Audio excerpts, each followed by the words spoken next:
Waking up, our protagonist realizes he has regressed in time. With his family's downfall looming, Rion can't afford to waste a second, despite his fragile, cursed body.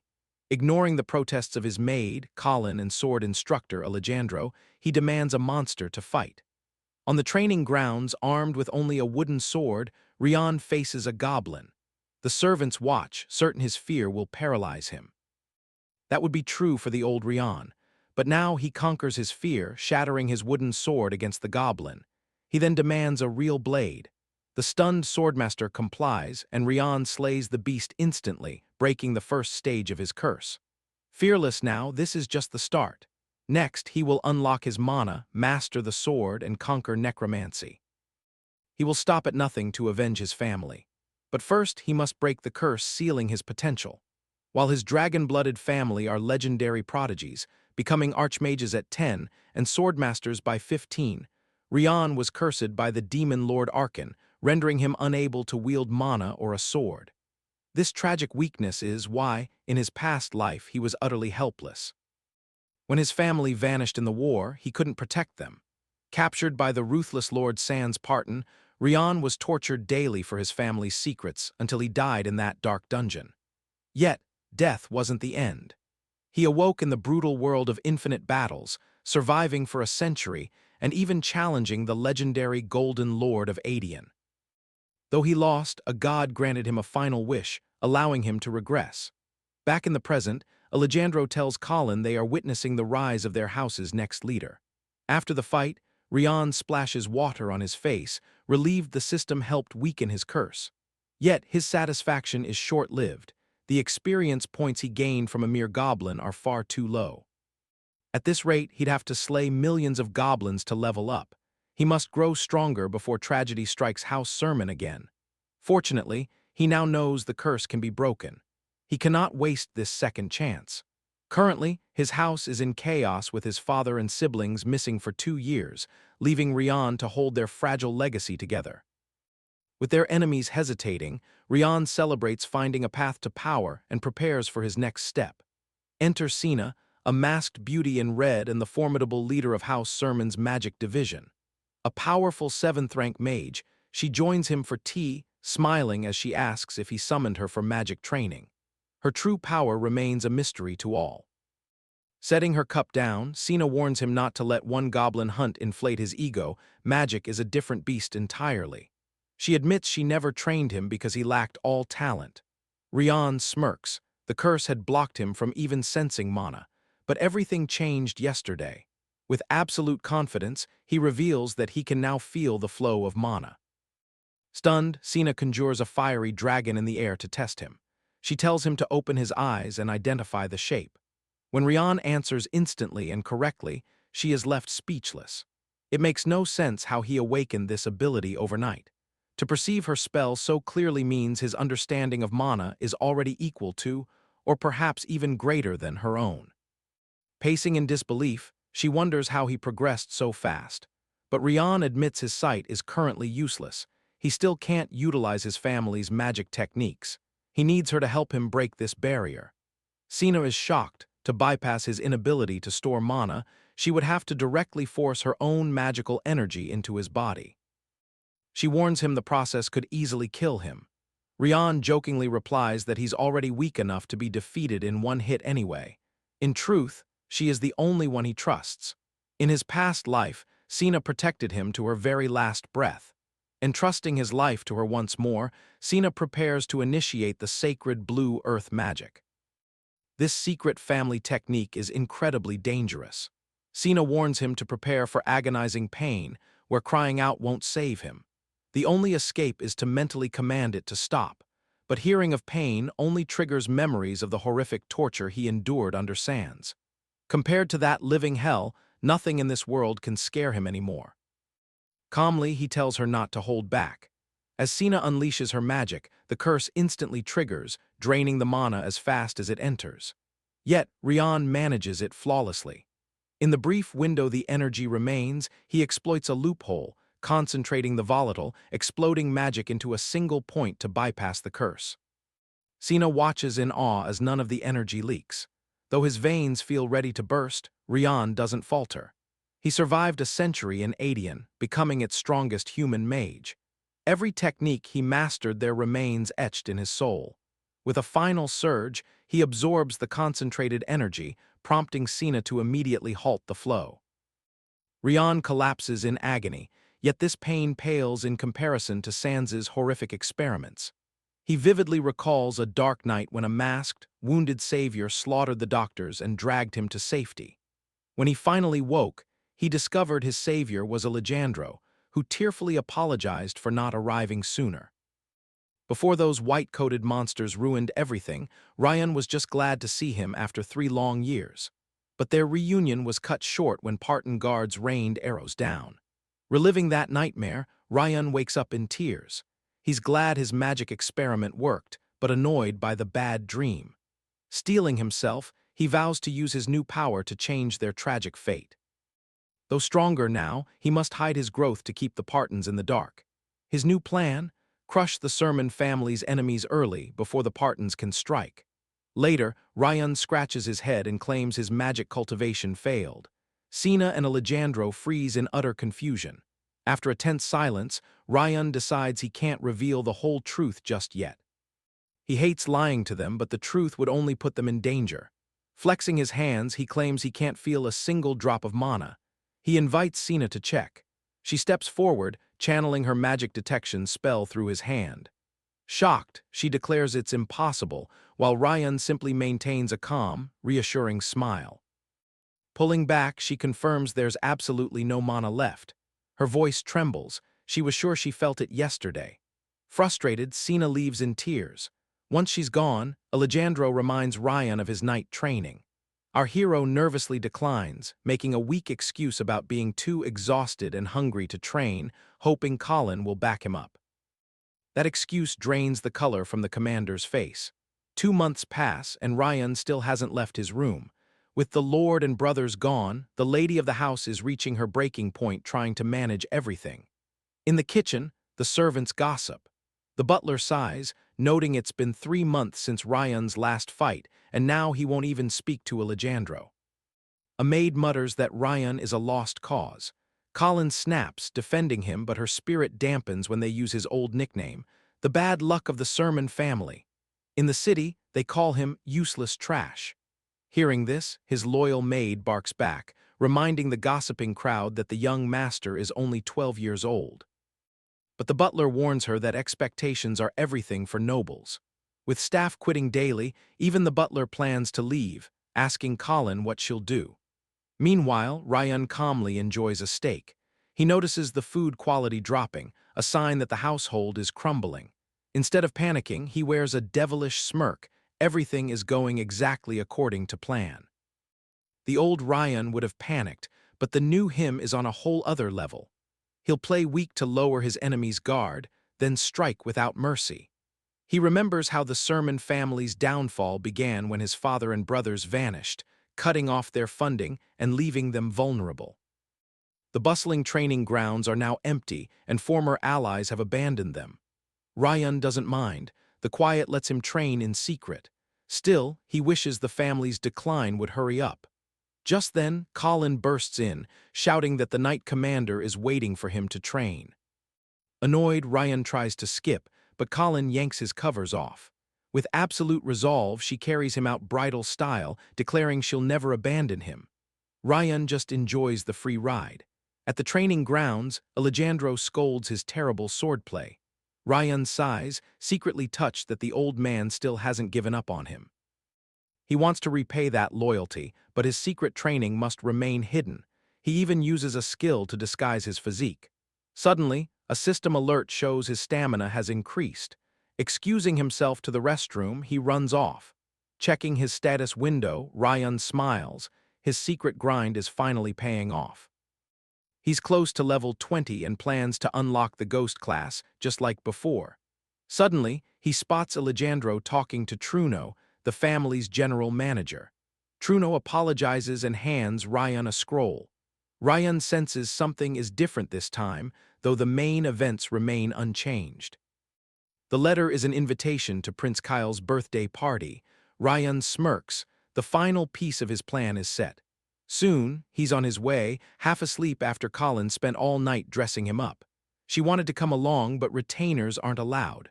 Unfortunately, he must go alone. With the commander fighting monsters at the border and Sina recalled home, our socially awkward 12-year-old head must represent the family alone. Truno tells him not to worry, claiming the Darrens won't try anything. But Rion knows that safety only applied when they were strong. Normally, they'd send a retainer, but now Rion must attend in person. He doesn't mind, feeling responsible for the family's decline. Arriving at the Darren estate, Prince Kyle and a troop of maids await. Truno offers thanks, but Rion can feel the hostile eyes locked onto him as he enters.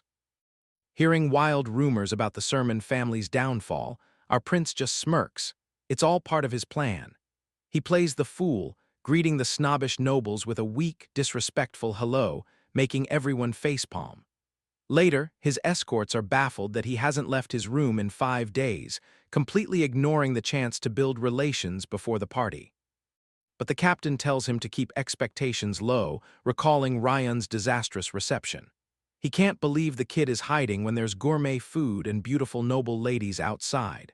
Suddenly, a messenger arrives. The young master is attending the banquet after all. The guards celebrate, relieved they won't miss the feast, but they're warned to keep their reports clean and cover up any of the prince's blunders. Meanwhile, Rion has been quietly training, waiting for the perfect moment. Bribing the escorts to doctor his report was just a side quest.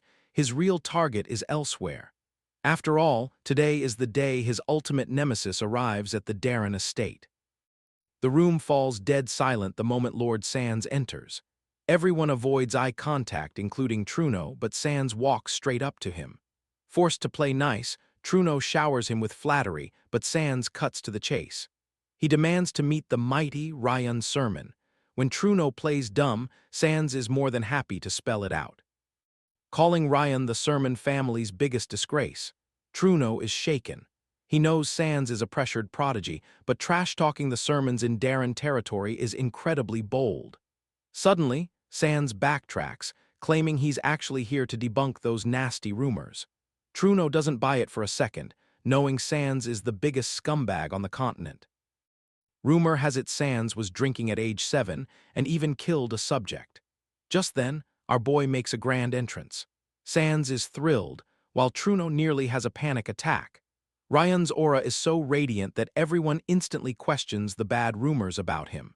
Sands burns with jealousy as Rion completely overshadows him with his effortless noble presence.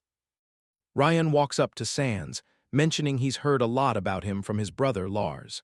Sands smugly replies in kind, but before he can talk trash, Rion kills him with kindness. He praises Sands's popularity at the academy, which forced him to drop out, smoothly exposing his dark past disguised as compliments about saving a kid from a bully and helping a female student from a total creep. Sands is fuming, but Rion isn't done. When he casually mentions Sands's knee, Truno panics and intervenes, claiming Sands once brought Lars knee medicine. He quickly drags Rion away before things explode. Rion is satisfied with grilling the white-haired prick, while Sands takes this as a declaration of war. But provoking Sands is just step 2. Back in his room, Sands loses his mind, smashing a flower pot and screaming insults. He realizes Lars must have found out he was actually expelled, not just popular. Clutching his head, he curses that his efforts to hide the truth failed. He remembers the knee comment and knows that specific incident must never be revealed. In a flashback, a terrified Sands faces Lars, who is surrounded by crackling lightning. Lars tells him he messed up big time. Sands desperately excuses himself, claiming he didn't know the girl was Lars's partner. Coldly, Lars reminds him they are all students first and commands him to kneel. He warns Sands that if he doesn't apologize sincerely, the entire Parton family will be crushed. Humiliated, Sands fell to his knees under Lars's lightning. Back in the present, Sands screams in frustration, swearing to silence Rion at all costs. He forces himself to calm down, plotting his revenge when a knock at the door interrupts him. He calls for them to enter, and a figure steps inside. Sands raises an eyebrow in amusement. It's Truno Hilda. Later, after the party, Rion rides home in his carriage, satisfied. He achieved all his goals, made a great impression, and successfully baited Sans. Truno praises his marvelous performance, admitting he finally sees hope for the Sermon family. Rion calls him out, noting he made no connections and angered the Partons. Truno backtracks, praising Rion's epic speech instead. Rion chuckles and activates a soundproof spell in the carriage. A nervous Truno asks why, and Rion drops a bomb. If Truno really believed in the family, he wouldn't have betrayed them. Sweating, Truno stammers, but Rion says he'll overlook the unforgivable crime since it was done for the family. Defeated, Truno asks how he knew. Rion gives him a choice to judge himself. As they speed along, Rion reveals his secret plan, leaving the manager staring in absolute shock. Wondering how a kid could devise such a plan, Truno breaks into tears of pride, wanting to shout with joy. Rion is satisfied, noting they've left the capital. Truno wonders how Rion stays so calm, only to realize that's not a smile on his face, it's pure, cold, murderous intent. Suddenly, the carriage jerks to a stop. The escort knight urges the driver to speed up, only to find him dead. Barely dodging a sudden arrow, he screams ambush and orders everyone to guard the carriage. The enemy is using poison magic arrows, forcing the mages to deploy a shield. The captain swats the arrows away, demanding the cowards show themselves. But another knight senses danger, warning the captain to stay away from the carriage. The knight reveals the carriage is empty, shocking everyone. Rion has already been taken by a mysterious rider. As he's carried away, our hero reflects on his past life. Back then, his kidnapping ruined his family, who spent everything searching for him. But armed with future knowledge, Rion is confident he can change destiny. That's why, after his regression, he didn't even try to save them. He wanted other nobles to think he was a useless loser. But the ruthless Parton family targets everyone, so Rion knew they'd come for him. Luckily, Sans Parton fell right into his trap. Rion anticipated their move on the way to the capital, preparing a countermeasure with Truno, the very man sent by the Partons to kidnap him in the first place. Slung over Truno's horse, Rion quietly orders him to stick to the plan for his forgiveness. Meanwhile, our hero quietly grinds his way to level 20. Soon, they arrive, and Truno prepares to hand over a faking Rion to Sans Parton. Shockingly, Truno is the Sermon family's head manager, who secretly sold out his young master, even though Rion caught him red-handed. Sans still believes Truno is on his side. Following their deal, Sans hands over reliable intel sourced from the Asen family. To ease Truno's doubts, Sans boasts that information brokerage is their family's true specialty. The documents contain crucial eyewitness accounts regarding the Sermon family's direct descendants. Hearing this, Rion finally understands Truno's true motive. Truno sold him out because Rion seemed like a useless loser, whereas his capable older brothers could actually rebuild the family. Truno needed the Asen family's intel to find them and used the Partons to get it. Before leaving, Truno begs Sans to keep his promise and return Rion safely. But once Truno departs, Sans and his thugs surround our helpless hero. A servant offers to kill Rion, but Sans refuses, gloating that Rion's family will soon abandon him anyway. Later, our hero wakes up bound in heavy chains. Sans stands before him, mocking the pathetic state of the Sermon family's heir. Playing dumb, Rion acts innocent and asks why he's been captured, when Sans proudly boasts about the kidnapping. Our hero calmly warns him of the consequences. Sans just laughs it off and kicks Rion in the face, sneering that his father and brothers are likely already dead. He mocks Rion, revealing how Truno traded him for info to save his brothers, leaving the useless Rion behind. Sans declares that this kidnapping is just the opening act of a brutal family war. Rion glares and activates a magic circle, stunning Sans. Still chained, Rion declares he's waited for this moment since his regression. When a bright green light flares but nothing seemingly happens, Sans mocks him again. But Rion instantly casts a silence magic circle. Suddenly, Sans can't speak a word. Unable to chant, his magic completely fails, leaving him utterly terrified. Desperate, Sans fires a chantless firebolt. Since his father ordered Rion kept alive, Sans uses second circle magic to target Rion's leg. But this is exactly what our hero anticipated. After calmly analyzing his opponent, Rion activates mana interference, completely neutralizing Sans' attacks. Realizing his magic is useless, a panicked Sans draws a dagger. As Sans lunges, Rion effortlessly shatters his chains, paralyses him, and knocks him cold. When Sans wakes up, the tables are turned. He's chained up and Rion is holding the dagger. Thinking they're just ordinary chains, Sans tries to break free, only to be blasted by a high-voltage magic current. As Sans writhes in agony, Rion slowly approaches him. Rion reveals he carved magic circles directly into Sans' flesh, a forbidden technique activated by blood. In his past life, Rion endured this exact torture, kept awake by magic while his body was carved up. Sans is baffled, knowing Rion shouldn't even be able to use mana. But little does he know, our hero has been training relentlessly since his regression. Armed with past life memories and mana pills, Rion mastered his skills effortlessly. He utilized a secret from Adian. Every skill relies on a specific circuit and principle. Only master players know how to inject mana into these unique circuits. Thanks to this knowledge, reclaiming his power in this second life was a breeze. Rion had already scouted this hideout to make capturing Sans effortless. Now, he's giving Sans a taste of the agonizing pain he once suffered. After a brief interrogation, Rion turns to leave. Sans tries to threaten him, but Rion calmly notes he has a whole week to escape before Sans' family arrives, having overheard Sans' orders to his servants. Sans desperately lies, claiming his men could arrive any second. But Rion sees right through him. If backup were close, Sans would try to stall him, not warn him. Ignoring Sans' desperate pleas, Rion walks away, promising to return tomorrow. With a week left, our hero begins preparing for his ultimate clash with the Parton family. 7 days later, the subordinates gather outside Sans and Rion's hideout. The leader asks if anyone heard from Sans. A guard replies that while they lost contact, they've watched every exit all week. Ordered to bring the sermon kid back immediately, the leader heads inside alone. Descending the stairs, he senses something off. But the moment he steps onto a magic circle, it attacks him. He quickly deploys a barrier, now certain something has happened to the young master. Seeing traps everywhere, he wonders who set them. Raising a double barrier, he rushes forward to find the culprit. In the inner room, he finds Sans chained and bleeding heavily. He breaks the chains and demands to know who did this, but Sans is too weak to speak. Meanwhile, our hero sits tied up in the corner.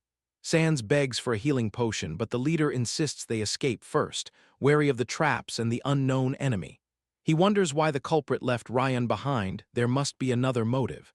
That's when Sans gasps out the truth. Rion's sermon did this to him. Meanwhile, our protagonist quietly plays dead in the corner. As the leader prepares to cast magic on the decoy, the real Rion ambushes him from behind, revealing it was all an illusion. A fierce battle erupts. Eventually, the Parton mage lands a devastating blow, sending Rion spitting blood to the ground. Standing over him, the mage sneers that while he can't kill Rion, he can certainly torture him just like Sans. But suddenly, Sans drives a dagger straight into the mage's neck. It turns out Rion used soul transfer to possess Sans, while still controlling his own body, his ultimate trump card. With the archmage dead, Rion heals his original body with a potion. He celebrates taking down a high-level Parton archmage, and the system chimes in, announcing he's reached level 15 for completing the quest. Wondering how his level spiked, Rion focuses on his next move. He drags the archmage's corpse into a backroom. He has a plan. Since the soul circuit remains connected, he can drain the archmage's mana to lower his own level, meeting the requirements for the hidden assassin class, Shadow. Rion succeeds, and with his remaining levels, he has 2 more attempts. He nails it on the second try. Though his plan was only to go this far, defeating the archmage changes things. Rion aims for a 3rd advancement to unlock the legendary Ghost class, the very job that made Adian the strongest. It requires an immense soul, but Rion risks it anyway. He immediately begins the ritual. After a grueling struggle of offering his own soul, he waits anxiously as the system processes the advancement. Fortunately, he succeeds, obtaining the ultra-rare Phantom-level Ghost class. It's a tier he's never heard of, but it's bound to be insanely powerful. With his strength boosted from defeating the Archmage, Rion shifts back to his main goal. He activates Lick Creation, a high-level spell normally requiring a level 70 necromancer or a 7-circle mage.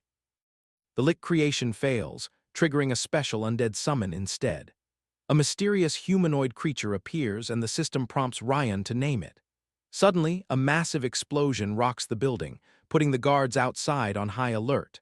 Moments later, Rion, still possessing Sans's body, walks out carrying his own unconscious body, claiming the Archmage betrayed them all. He claims he bound the traitorous Archmage with an artifact, but urges them to hurry before it breaks. He mounts a horse, telling them to hold the line while he returns Rion to safety, promising a reward. That's the last they ever see of their young master. Meanwhile, at the Parton estate, Fiyaz, the 7-circle mage, learns of the Archmage's disappearance and asks if anyone else knows. Hearing he's the only witness, Fiyaz orders him executed. If word gets out that the Partons kidnapped the Sermon family's heir, it means total war. Suddenly, chaos erupts outside as a Sermon warrior begins slaughtering their guards. Fiyaz demands he leave, but the warrior refuses to budge until he finds Rion. The explosion, Rion's disappearance, and the Parton camp all point to one thing: kidnapping. Fiyaz plays dumb, claiming Sans is missing too, and suggests they search together. The Sermons aren't buying it. Meanwhile, Truno silently prays for peace. Sina, leading the Sermon forces, calls Truno a traitor but spares him because Rion previously spoke up for him. That's when Truno reveals a crucial detail. Rion left a secret trace only they could find. Sina searches and discovers Sans Parton's corpse hanging from a tree with a note: "I'm a kidnapper, punish me." She also finds a letter from Rion. He explains he wanted to destroy the Partons from within using Sans's body, but the risk was too high. Returning as Rion would trigger an all-out war they aren't ready for. So Rion chose to disappear. Sina burns the letter and heads home. Meanwhile, in a distant town, a boy named Rion is summoned by a guild leader, our hero in disguise. Later, Sina discovers Rion is actually the legendary dragon of Drea. 3 months later, rumors of the Parton-Sermon feud take the capital by storm. The conflict began when a Parton house traitor kidnapped the Sermon family's heir. Though compensated, the Sermons never found the culprit or their son, sparking rumors of a hoax. Once legendary, the Sermon family has utterly fallen. At the Martin Assassin Guild, branch manager Sapphire watches closely, noting they seemed far more interested in the payout than finding their lost bloodline. Gulping his beer, Duns brings up manager Truno's execution. Sapphire explains Truno colluded with the traitor, prompting Alejandro to behead him on the spot. Still, she finds it unsettling that a rare swordmaster like Alejandro handles executions personally. Just then, Rion enters. Greeting his uncle Duns, he approaches Sapphire, who hands him a guild recommendation letter, even though he has one final test remaining. Sliding the letter over, she admits the test is a formality. Reaching the final stage in just 2 months is a once-in-a-century feat.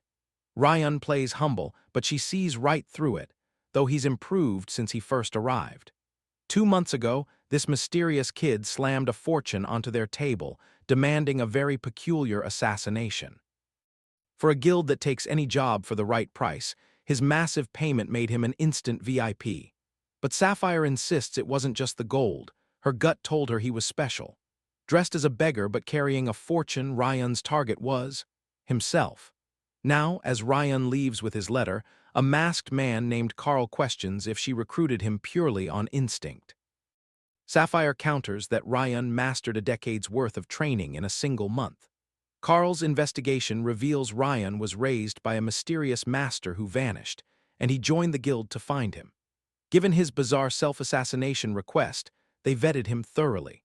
Carl even confirmed Rion's old home showed signs of long-term habitation, leaving no obvious red flags.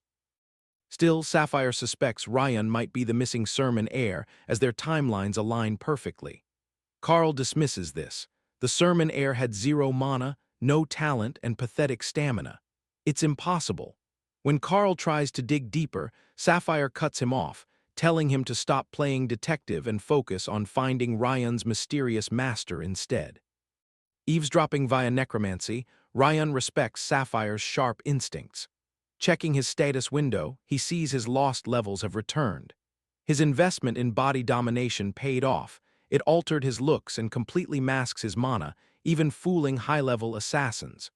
Just then, a unique undead girl named Cornac manifests, boasting an incredible array of skills. Rion realizes she's a growing undead with unlisted phantom abilities. Defeating Archie unlocked a hidden quest, combining Hand of Death, Phantom, and his skills circuit to create Cornac. For now, she's just a mana-draining parasite, but Rion knows she'll be invaluable later. To him, true growth is always about investing in the future, not just the present. Duns interrupts his thoughts. Rion jokes about passing his test and becoming branch manager one day. Duns laughs, admitting it's possible at his growth rate. He then gathers the 3 final candidates. Only one can pass to become a 5th-grade assassin. As Paula, Rin, and Rion stand ready, Duns declares the test has begun and demands the target's intel. Rin shares her intel on Alok, a merchant guarded by 2 bronze warriors and a silver mage. Rumor says he visits his new concubine nightly, during which his guards give him privacy. Duns is impressed by her thoroughness and her plan to bypass the guards. However, he raises one critical concern. How can she guarantee the target will actually show up tonight? Rin is stumped, and Duns notes that's why the guild demands absolute precision. Turning to Rion, Duns asks for his intel. Rion flatly refuses to share, shocking the others. He points out that only one of them can pass the test anyway, so cooperating makes no sense. Irritated, his rivals realize they spoke too soon. In this game, they are strictly competitors. Rion goes further, refusing to even call them colleagues. Duns smiles. This ruthless mindset is exactly what makes a true assassin. He officially starts the test, and the candidates vanish. Watching them go, Duns recalls Rion's own survival test, where assassins were given 3 days in Panton to hunt him down, and failed miserably. The assassins had laughed, boasting they'd catch Rion in 10 minutes. Instead, his brilliant traps kept them running in circles for 3 whole days. Impressed, Sapphire kept her word and trained him personally. Back in the present, Rion knows this final test is set to maximum difficulty, but he senses he's on the cusp of making history. Meanwhile, Paula bypasses the security wards but runs straight into unexpected backup guards. Rin uses the distraction to slip past, silently thanking Paula for the assist. The paranoid target, surviving countless hits, hides in his wife's bedroom. She's furious about his affairs and the danger he brings, but he insists the room is a fortress. Overhearing from the roof, Rin prepares to fight her way in. But inside, the drama takes a wild turn. Alok's wife, enraged by his betrayal and stolen family funds, pulls a knife. Ignoring his excuses, she stabs him straight through the heart. As the wife breaks down in tears, Rin watches from the shadows, utterly stunned by the sudden twist. Unsure if her mission succeeded, she suddenly realizes she hasn't seen Rion at all. Returning to report her failure, she explains the target's wife killed him. To her shock, Rion is already back, making her wonder if he even went. Paula also returns safely, having escaped during a mercenary brawl. But Duns announces the mission succeeded because of Rion. As they stand stunned, Duns reveals Rion controlled the wife. Rion used his skills to manipulate the wife into killing her husband. When Duns demands an explanation, an annoyed Rion explains he exploited the target's domestic issues. The others suspect he got insider info, but Rion clarifies that researching a famous merchant like Alok was easy. According to Rin's intel, Alok was a liquor distributor who had just brought home a new mistress. While the others were still gathering clues, Rion had already finished his prep and set his plan in motion. Paula wonders how he investigated before even knowing the target. Rion reveals he didn't just investigate Alok, he profiled everyone in the city with bad rumors or assassination risks beforehand. Having finished his training in just 2 months, he spent his time befriending well-informed local merchants. This allowed him to prepare for every potential target beforehand, like studying an entire textbook for a minor quiz. During his research, he found that Alok's wife, Kelly, held a deep grudge due to constant mistreatment. Rion approached her and suggested she secretly hire the assassination guild. While Alok ignored his wife and brought home mistresses, He was actually funding his business using her family's wealth. Kelly hated him but hesitated to kill him. Rion advised her that hiring extra mercenaries would scare him back to her. He suggested she frame the assassination attempt as a plot by his mistress and her lover, forcing Alok to return to his senses. A drunken Kelly agreed. Rion admits everything would have gone exactly as she wished if the plan had stopped there. But right before the strike, Rion dropped a bombshell. Alok had squandered all her family's money. Rion had masterfully rigged the test in his favor. Still, Duns wonders how a civilian woman managed to stab her husband. Rion explains he spiked the delivered alcohol with an alchemical potion. To prevent unwanted casualties, he also drugged the mercenaries' water, which kicked in at the perfect moment. The drug temporarily clouded judgment and triggered extreme rage, explaining why the mercenaries turned on each other. Everything went exactly as Rion planned. The leaked info combined with the drug pushed Kelly over the edge, driving her to kill Alok. Duns congratulates him on passing. Rion then reveals he's collecting both the commission fee and hush money from Kelly, who is now desperate to cover up her crime. Since only they know she did it, she'll pay anything to cover it up. The others are stunned by Rion's terrifyingly sharp intellect. Duns dismisses the other contestants but stops Rion, confronting him for leaving the wife with lifelong guilt. He warns Rion that the guild trains assassins, not monsters. Rion calmly replies that he, too, viewed her as an ordinary woman until he uncovered her dark secrets. Kelly had actually murdered all of her husband's previous mistresses. Meanwhile, Alok ruined countless lives with drugs and illegal gambling. Kelly used her family's influence to cover up her crimes, while Alok kept taking mistresses knowing they would die. Their families are still searching, but Kelly's power buried the truth. Such dark details never surface in standard investigations. Besides, this was an assassination test. The guild only gets paid if the target dies. Rion argues that a client's feelings are irrelevant since they only work for money. He points out that Kelly never explicitly said she wouldn't kill him herself, she merely tried to exploit the guild. In the end, the mission was completed, just in a different way. If she must live with guilt, it's none of their business. Rion tells Duns that conscience is useless for assassins. To change things, they must gain power and strike at the root. Searching for morals in this line of work changes nothing. With that, he walks away. Sapphire congratulates him on passing, officially promoting him to a 5th-grade assassin, the moment she declares it. His level rises. The system notifies him that he has earned the respect of his peers and Duns's high expectations. Sapphire explains he can now take official requests and apply for promotions. Before she can finish, Rion cuts her off, reciting the promotion requirements. He then bluntly asks for their payout from the Alok mission. Feeling pressured, Sapphire reveals the advance payment was 10 gold. Plus 10 gold upon completion, and another 10 gold from Kelly as hush money. Since he earned 30 gold on a single request, Rion points out he has met the promotion criteria. He instantly unlocks the option to apply for 4th-grade assassin. Sapphire warns him not to be arrogant or underestimate the guild, reminding him they have strict rules and policies. In their world, only 4th-grade assassins are considered the real deal. Annoyed by his dismissive attitude, Sapphire tries to brush him off, but Rion firmly refuses to withdraw his application. As she starts to yell, Duns steps in. He declares Rion is qualified for the test, noting his success wasn't out of disrespect, but a display of pure physical ability and brilliant strategy.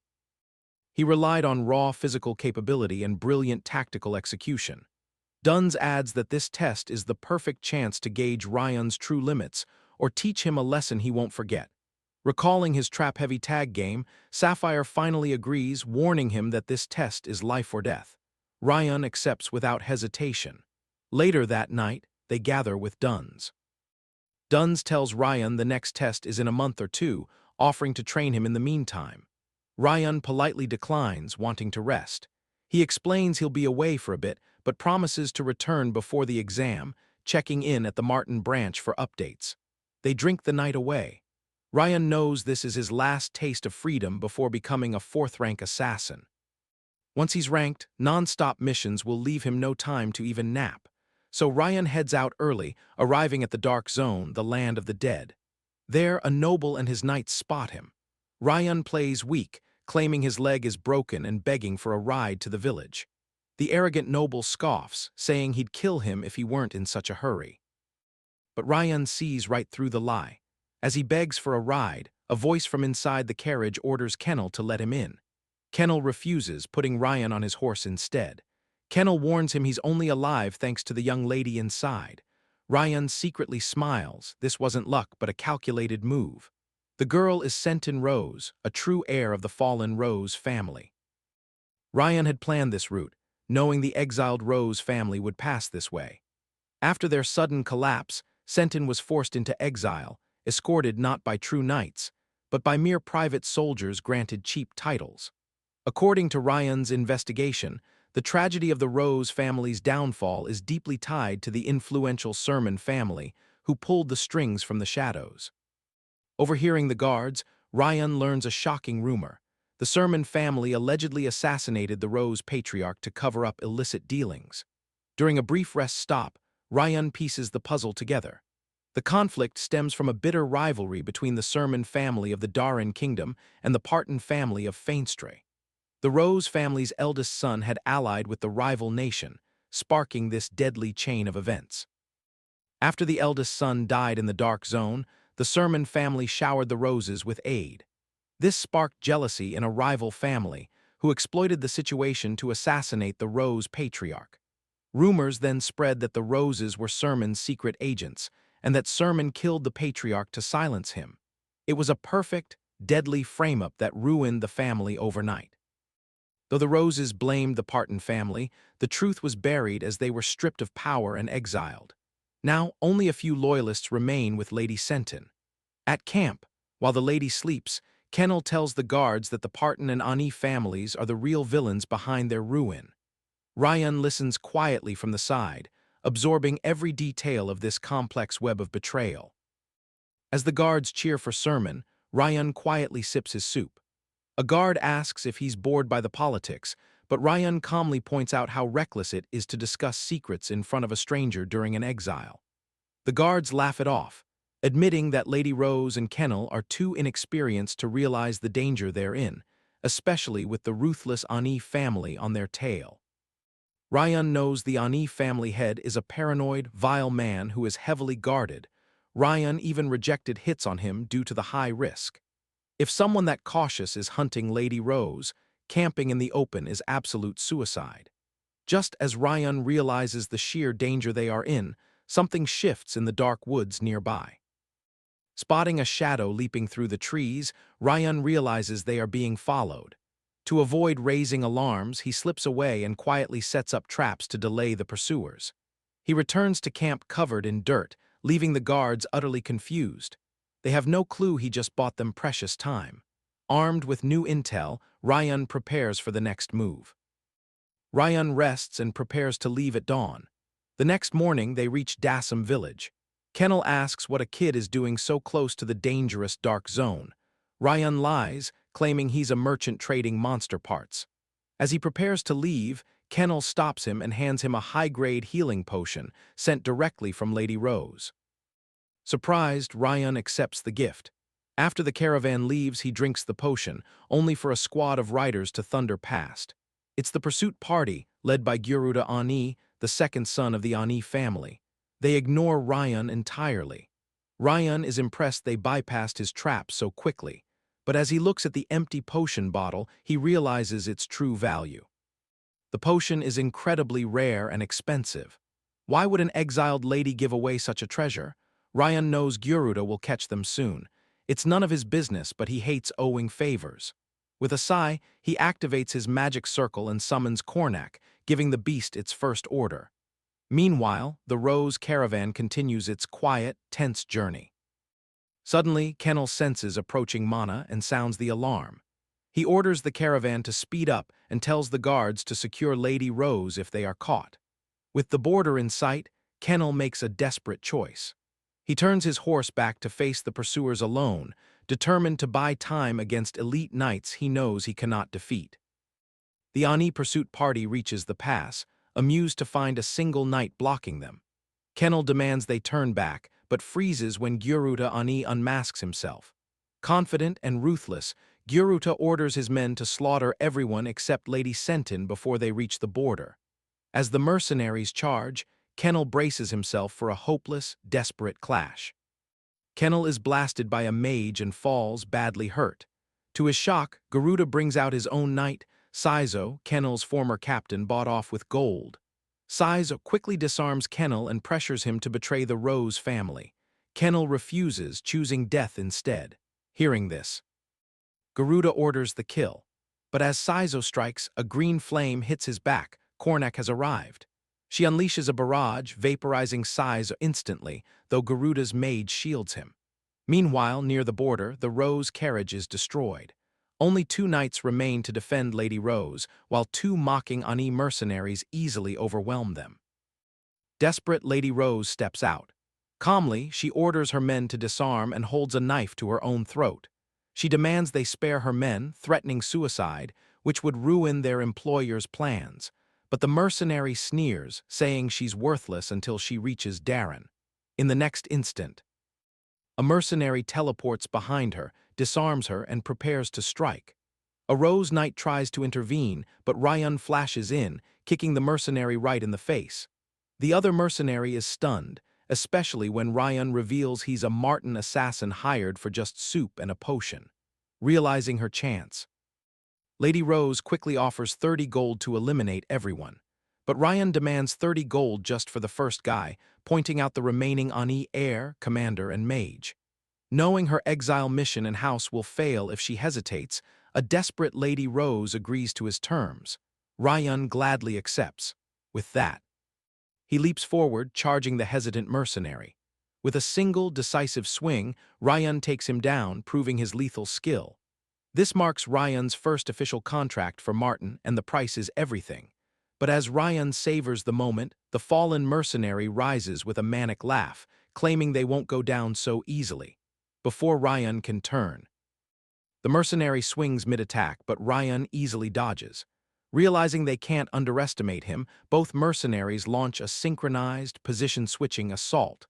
Rion counters with body control and acceleration, moving so fast he seems to be everywhere at once. Confused and unable to land a hit, they suspect illusions. For the moment, they wait for the perfect moment to counter, but it's already too late. Rion flashes before them, revealing he's already afflicted them with curses. As they weaken, Rion slashes them to pieces in a bloody spray. At sunrise, the survivors rebuild the carriage. Just then, Kennel arrives, immediately asking if everyone is safe. Seeing him, Lady Rose weeps with relief, while Rion quietly takes the credit. The guards wonder if Kennel defeated the pursuers alone, but he explains a mysterious mage helped him capture Garuda and defeat the traitor. Just then, Kornak arrives, dropping a beaten Garuda from her spell. Kennel recognizes Rion as the kid he helped earlier, but to his shock, Lady Rose reveals Rion is a Martin assassin. Kennel realizes this explains the mage's flawless support. Desperate, Garuda offers to triple Rion's pay to spare him. But Rion, annoyed by his rambling, instantly slices Garuda in half with a spell. In doing so, he sends a chilling message to Lady Rose, showing what happens to clients who skip out on their bill. Terrified, she agrees. Rion graciously delays the payment, understanding their plight, but insists on a binding verbal contract, one kept strictly secret. He urges them to move on, promising the guild will clean up the bodies. As Rion turns to leave, Kennel calls out, impressed by his professionalism. Rion simply winks, snaps his fingers, and vanishes. While the guards gasp, Kennel is stunned. The summon wasn't a normal undead. It spoke perfect human language. It had easily defeated Saizo and the mage. Kennel realizes only a disciple of the legendary necromancer, Veda, could command such power. Note, Rion will now use the alias Leon as an assassin. While the soldiers are lost, Lady Rose sees a glimmer of hope. All signs point to Leon wielding the forbidden art of necromancy. Leon summons rival Third Circle mages, a terrifying power. To prevent a continent-wide panic, Lady Rose issues a strict gag order. She gladly lets news of Garuda's pathetic death spread, but knows they got Leon's help for a mere bowl of soup and a potion. The least they can do is protect his identity. Captain Kennel is stunned. The meek girl who fled her castle is gone, replaced by a resolute leader. Since Kennel is unharmed, she sends him back to Fainton to officially file the assassination request with Martin. The job is done, but the paperwork must clear. Lady Rose trusts Leon's word that she's safe for now, no matter what. House Rose's remnants must make do. Inspired by Leon, Sainton is determined to rebuild her family's legacy in Darin, even helping fix the wagons. Leon is pleasantly surprised. She's no ordinary Rose, and her hidden thorns are finally showing. But long ago, the Black and White War plunged the continent into absolute darkness. Back then, power-hungry warlocks plotted a massive revolt to summon the Demon King, sacrificing countless lives to raise a demon army. They seized the southern kingdom of Lyco, aiming to turn it into the demon realm itself. Naturally, the people of Drea fought back, and a brutal war erupted. Every race united against the common threat, refusing to yield their land. Amidst this apocalyptic chaos, a mysterious necromancer named Veda appeared. Though shrouded in death like the warlocks, he aided the alliance, healing the wounded with black magic and crushing the enemy. Still, some allies feared his brutal methods. But to those who relied on him, Veda was a saint. Ominous yet kind, he only raised those willing to serve him in death. His undead army possessed godlike power, helping the coalition defeat the demons. Afterward, Veda refused all rewards, ended the war, and simply vanished. Showing Cornac to the knights was a genius move. Leon used the misunderstanding to his advantage while discovering Sainton's potential as a shrewd businesswoman. Aligning with her is a great investment for his future. While the noble Rion's reputation falls to ruin, Leon the assassin gains fame. Soon House Rose will rise again.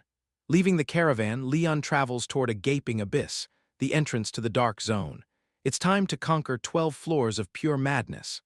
Leon descends into the pitch-black depths, where only glowing ores light the way and unspeakable horrors lurk. Humanity has defended Drea for ages, with House Sermon at the forefront. Their research shows the dark zone is a chaotic maze, part dungeon, part spire, part ocean. Floors 1 through 6 remain a mystery, while floors 7 through 12 are fully explored. The closer to the surface, the weaker the monsters. Leon's current spot on the 12th floor is crawling with goblins, beasts, and orcs. Thanks to his background, he knows this is the ultimate grinding spot. Instead of hunting scattered monsters, this densely packed zone is perfect for leveling up. Here, maps are useless. He must navigate solely by sensing mana. The 12th floor is a beginner zone, and with no one around, Leon can finally unleash his necromancy without holding back. A simple chant raises a pile of goblin corpses. They might be low tier, but they make great meat shields. Plus, his passive skills strengthen them. This place stands no chance. Leading his undead battalion, Leon blows off some steam. His fearless zombie goblins slaughter everything, quickly clearing the 12th floor. His army grows to 30, but he releases them before moving on. In his prime, he commanded tens of thousands. Now, his limit is a mere 30. Necromancy is overpowered, but still limited. Controlling undead individually drains mana rapidly. Leon's only bottleneck is this severe mana shortage. While this expedition is for grinding EXP, he also hopes to solve his mana issue. To do that, he must defeat the Floor Guardian, a massive, horned boss monster waiting at the end of the floor. Even without his undead army, Leon's progress doesn't slow down. He personally slaughters hundreds of goblins and orcs. Grinding is boring, but the monster density here is unmatched. The dark zone feels like dozens of dungeons crammed together, endlessly spawning monsters. Strangely, the dead monsters here don't vanish. Instead, they respawn after a set time. Unlike some continental monsters, dark zone creatures are pure killing machines. For now, Leon focuses on boosting his magic stat to upgrade his skills and strengthen Cornac. He's done all he can through normal leveling. Now, it's time to look beyond the system. It's time to exploit methods outside the system. Surprisingly, Cornac finds a goblin shaman's finger bone. Ingesting it boosts her magic stat. Leon realizes raising a single, growing undead like Kornak is far better than maintaining a weak army. However, summoning rare undead is a mystery he has yet to fully replicate. Since Dark Zone monsters are soulless, Leon uses his stored corpses to experiment. Today, he'll try soul extraction. If he succeeds, he'll easily crush the Floor Guardian. Speaking of the devil, the boss is busy snacking on a pile of mangled meat, completely clueless about the threat heading its way. The 12th Floor Guardian is infamous, lurking in the weakest part of the Dark Zone. Challengers whisper horror stories of this beast, dubbed the Human Slayer by the Sermon family. At level 23, this giant orc berserker is a nightmare matchup for Leon. Instantly hit with the Orc Fear debuff, Leon uses his blue earth breathing to clear his mind. In this maze-like arena, mobility is everything. To move freely, Leon summons a zombie wolf, originally an orc chieftain's mount. This phantom ride requires constant mana to exist. The Human Slayer is a true force of nature, usually hunted only with overwhelming numbers, but Leon uses decoy traces to rile the beast up. The angrier it gets, the easier it is to read. Spotting a fatal opening, Leon strikes from the shadows. Leon unleashes a powerful spell from behind. It hits, but the wound is too shallow. If only his level were higher. To make up for his low damage, he targets the fresh cut, using wound aggravation to rip it wide open. The giant roars in agony. Desperate to fight back, the boss prepares a deadly curse, but Leon's relentless pressure forces the monster into a wild, berserk state. In berserk mode, the boss feels no pain and gains a massive power boost. Fighting it head-on is suicide, but Leon has meat shields. A pack of zombie goblins swarm the giant like hungry predators. Now, it's a full-scale raid. Though Leon failed to make special undead from Arnie's gang, he uses undead enhancement to turn his fodder into a lethal army. By sacrificing the failed corpses, Leon temporarily buffs his goblin horde. A dead swordsman's soul grants them knight-level skills. Meanwhile, Kornak devours a deceased mage's soul, permanently boosting her magic and restoring her past memories. With Leon commanding from the rear, Kornak sniping, and the buffed goblins taking the hits, Leon plans to end this fight without lifting a single finger. The tiny goblins fearlessly swarm the giant, keeping it busy. But as the boss crushes them, it triggers Leon's trap. The zombies explode into clouds of lethal poison upon death. Even so, the Human Slayer holds its ground. Leon activates Commander's Eye to read the battlefield with perfect clarity, watching the poison slowly drain the boss's berserk strength. The end is near. With the boss weakened, Kornak steps up. Poisoned and exploding from the inside, the giant is on its last legs. Kornak hovers above, summoning a massive magic circle. She conjures a swirling vortex of hellfire, ready to incinerate her prey. With Leon's green light, she unleashes a maximum power firebolt right onto the beast's head. Looking at the pathetic guardian, this might be total overkill. But she rains down fire anyway, grilling the beast alive. Kornak smiles sadistically as its limbs explode one by one. When the smoke clears, the Human Slayer is a burning wreck. It was cut, poisoned, and charred without ever touching Leon.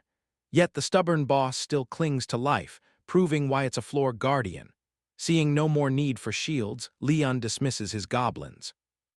Leon watches the giant struggle to survive. To end this, he activates Hand of Death.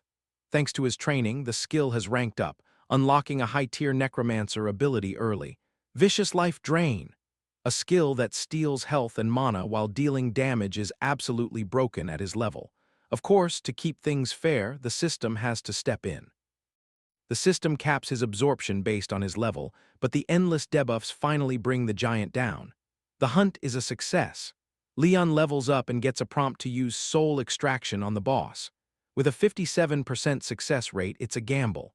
He thought Dark Zone monsters had no souls, but Guardians are clearly different. The odds are in his favor. He can't pass this up. Leon casts soul extraction, pulling the giant's soul from its vessel. It's a brutal struggle. Even in death, the berserker resists. Gritting his teeth, Leon forces his will and succeeds, but something is wrong. The corpse doesn't dissolve like it should. Normally, a defeated guardian's body vanishes to prepare for the next challenger. Why is it still here? Leaving a giant corpse behind will alert the patrolling Sermon Knights. Sure enough, the Knights enter the Dark Zone and head straight for the lair. What they find shocks them. The destruction suggests a massive battle. The scout estimates it took at least 30 elite, highly disciplined units to cause this much damage. Yet no such group was reported entering the zone. Veterans notice the damage isn't random. There was a clear strategy. Humans did this. With the human slayer dead, the knights go on red alert. Without a guardian, the 12th floor monsters will grow restless and try to break out. Now the depleted order must clean up this unknown hunter's mess. While they scramble for answers, Jang notices something interesting. His arm is still injured, but Jang returned to the front. He doesn't just see battle ruins, he sees the message he's been waiting for. While the knights scramble, Leon slips onto the next floor. Stepping through a bright cavern, he enters a massive underground marshland. Once he's deep enough, he opens his corpse storage and pulls out the human slayer's remains. It should have disintegrated, yet here it is, fully intact. But now, our boy has a completely different problem to deal with. Leon's quest log is a total mess. Defeating Ake and joining Martin triggered his first system quests, but slaying the human slayer unlocked the necromancer and soul paths. Curiously, the system merged them against his will. Now, these side quests are resonating, kickstarting his main quest, Veda's legacy. Even his path of revenge has upgraded to a main quest to rebuild the Sermon family. Meanwhile, the path of the assassin is now a class quest to get a class 4 qualification from Martin. The system is changing, acting more like aliens. This shift started when he touched Veda's legacy. To uncover the truth, he must complete these quests. But when he casts Raise Dead on the human slayer, something resists. Suddenly, Leon's mana begins draining at a terrifying, life-threatening rate. He's raised armies before, but nothing has ever drained him like this. Thankfully, the risk pays off. The human slayer rises, stronger and more imposing, immediately kneeling in absolute loyalty. Leon wanted a summon to rival Cornac, and this skeleton berserker is exactly that. Part 1 of Veda's legacy is complete, but to fully awaken this beast, he now needs a hero's soul. Even after devouring his mana, the summon isn't at full power. Talk about terrible efficiency. Still, Leon tests it on the 11th floor, letting the berserker run wild. Incomplete or not, it absolutely shreds trash mobs. Best of all, it can be stored in his inventory without decaying. The only catch, it's insane, constant mana drain. Keeping this beast active is going to be a massive headache. Raising other undead is off the table for now, but Leon adapts. Cornac handles long-range magic while the berserker tanks up front. This setup brings back fond memories of his party-hunting days in Adian. After clearing the area, Leon activates his blue earth breathing, scanning the entire 11th floor to find what he actually came here for. Unfortunately, nothing stands out. Martin's intel placed his brothers in this dark zone. He keeps his breathing technique active, searching for any resonance. The 11th floor seems empty, and while the 9th floor holds more promise, he isn't sure he can survive the deeper levels yet. Just as he's about to give up, a sudden, powerful resonance spikes. Hiding his presence, Leon follows the signal and spots two mysterious figures. One of them is clearly no fighter, but the other, a one-armed man, moves with deadly precision. If they're Sermon vassals, Rion contemplates revealing himself but decides to stay hidden. Suddenly, he doesn't have a choice. Sina materializes right behind him, completely undetected. She easily found her student. And those two targets? They're actually Chief Steward Truno and Jang. Jang had spotted the traces Rion left behind. The Chief Steward knew any strange activity in the dark zone meant Rion had arrived. But they aren't alone. Like a predator stalking prey, Rion's fierce mother corners her son. She looks terrifying, but deep down, she's just incredibly relieved he's safe. It's been so long, and running the family alone kept her constantly busy. The old, immature Rion resented her absence, never realizing she did everything to protect her sole surviving son. But the current, wiser Rion won't repeat that mistake. He knows she's fighting to keep their bloodline alive. Sina casts a barrier so they can speak freely. Rion immediately asks about Jang's severed arm, and Jang reveals he lost it during a brutal Phaeton family ambush. Because of his injury, Jang was tasked with protecting the Chief Steward. The world thinks Truno is dead, but he's actually hiding here with Sina's help. His mother is incredibly proud of the absolute loyalty Rion commands. He's truly won their hearts. But as Selene Sermon, the guardian of their house, she must ask, what is her son's master plan? Selene demands to know if he really eliminated a Phaeton elite and captured their heirs. Rion confirms it all. By using the captured heirs as leverage, he extorted a massive settlement from House Phaeton, turning his own kidnapping into a brilliant victory. Selene can barely believe her son pulled off such a genius move. Rion proudly assures her it's real. He may have changed, but he's still her son. Relieved, Selene thanks the goddess. But she has one more question. Why does he reek of death? As a swordmaster and paladin, she instantly senses the dark necromancy within him. Weak excuses won't fool a holy knight. Since his allies, Truno, Sina, Jang, and his mother, are crucial for his next moves, Rion knows he must be honest to keep them by his side. He decides to tell them a carefully crafted mix of truth and lies. Rion claims he received a prophetic dream, a revelation showing the total ruin of the Sermon family. He saw their lands burning, betrayed by the kingdom, and their loyal retainers slaughtered by Phaeton. Truno and Sina realize that if their current conflict escalates, this nightmare could easily become reality. In that vision, Rion, his mother and sister were captured. Sina died from overexerting her powers, and Alejandro was riddled with arrows protecting his lord. Rion himself died after years of brutal torture and experimentation. While he frames it as a dream, these horrors actually happened in his past life. It's the sole reason he knows exactly what he must do now. This revelation unlocked Rion's true potential. His description of the tragedy is so vivid, it sounds like the trauma of a war veteran rather than a mere dream. Everyone can feel the sheer horror of his words. While Selene remains cautious, Rion swears this vision is the catalyst for his actions. Sina theorizes that the legendary power of the Sermon bloodline has finally awakened within him. To prevent a dark future, Rion has been working from the shadows and succeeding. Seeing his strength to conquer the dark zone alone, Selene chooses to believe her son. Recognizing him as the family's future, she vows to support him completely. Relieved, Rion takes the next step.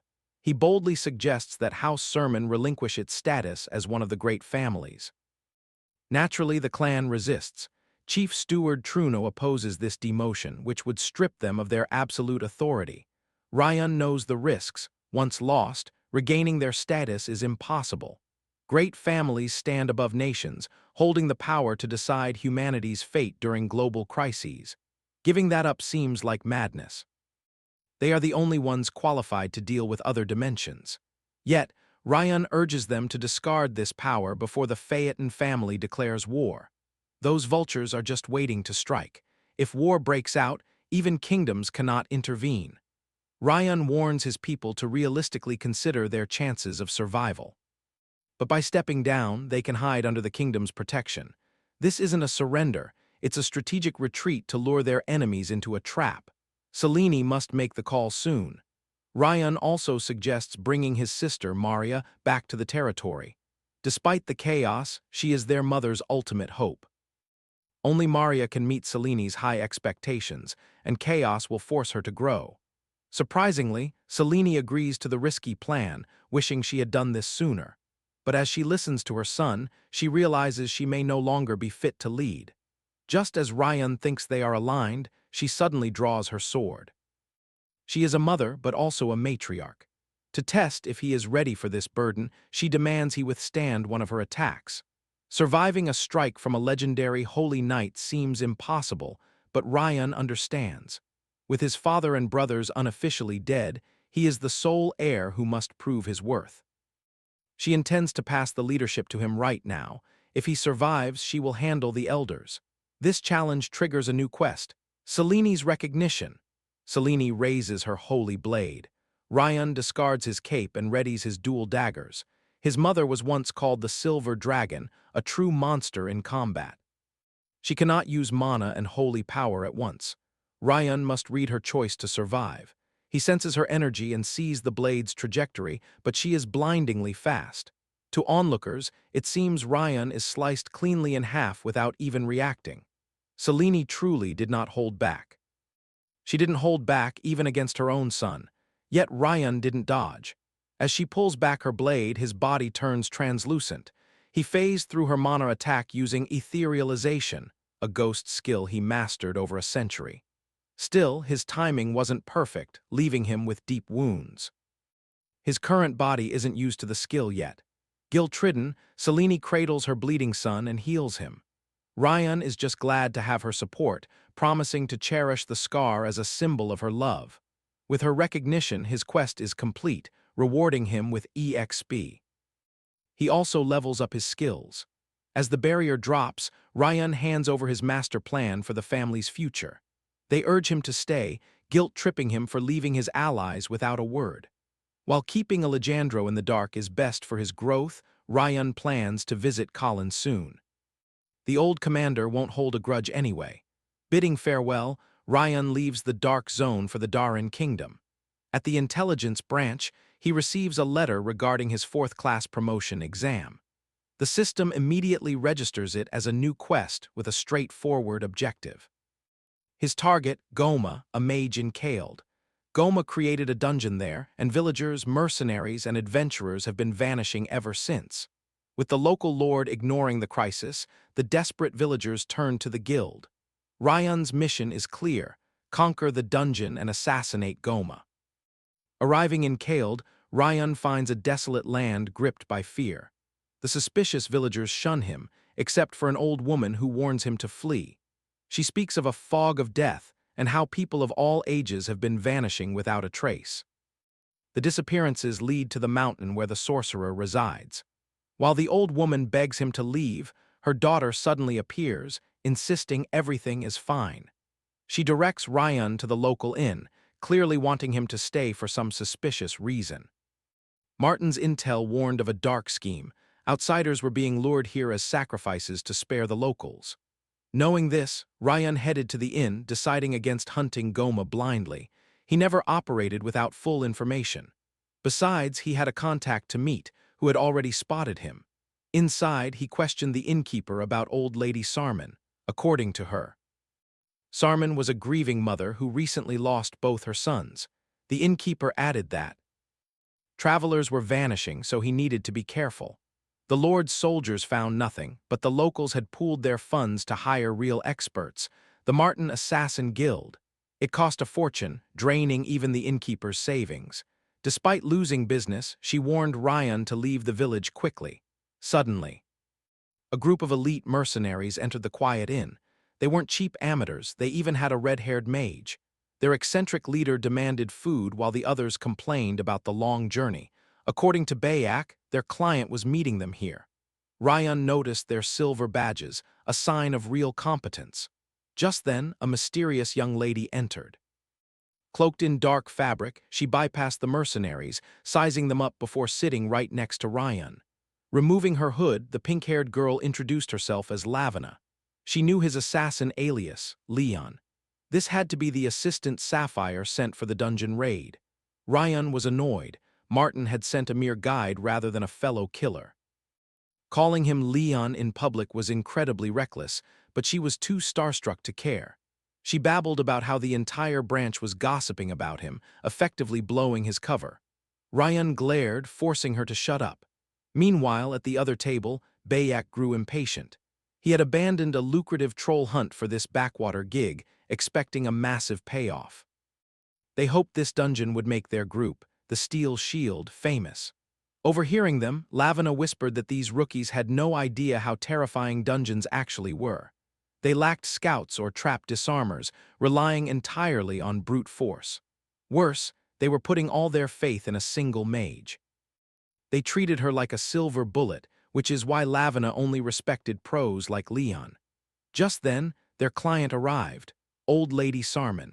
She tossed her life savings onto the table. All she wanted was the death of the mage terrorizing the village, and the return of her sons' bodies so she could bury them in a sunny spot. The mercenaries ignored her grief, focusing only on the gold. Their leader accepted the quest but greedily claimed the reward was too low for the danger. It was a blatant ripoff. Sensing their hesitation, Sarman reluctantly added her family heirloom to the pile, a golden ring set with a purple gemstone meant for her future daughter-in-law. Now she just wanted her sons back. Seeing the ring, Rion's system triggered a quest update, It was a map to a hero's soul. Lavina noticed his sudden shift in focus. He had to get that ring. Though Bayak scoffed at the trinket, the leader greedily pocketed it. With that, the Steel Shield group set off. The leader knew the ring was a massive windfall. That night at the foot of the cursed mountain, their mage appraised it. She confirmed it was magical, but its high level obscured its true function. Either way, they were thrilled. All they had to do was kill some backwater mage. How hard could it be? The leader was thrilled, and the mage hoped to find more loot inside. As they marched on, Leon tracked them from the shadows. He scoffed at their sheer arrogance, barging into an unknown dungeon without any intel. Lavina could tell just by looking at him that he was silently judging these fools. Lavina was dangerously sharp, realizing he was only tailing them for the ring. She casually suggested slaughtering the mercenaries to take it. Leon balked at her crudeness. He was an assassin, not a common bandit. He wouldn't stoop to thievery. Moments later, the mercenaries reached the dungeon entrance and carelessly marched right inside. Soon, Leon and Lavina stood before the portal.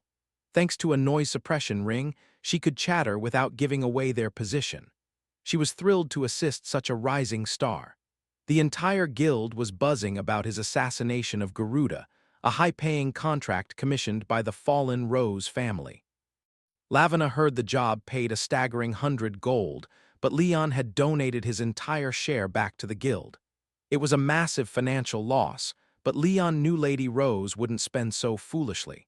She had overpaid to make a statement and ensure he got the message. Saintine Rose was baiting him to find her. Even if it's just to settle the score.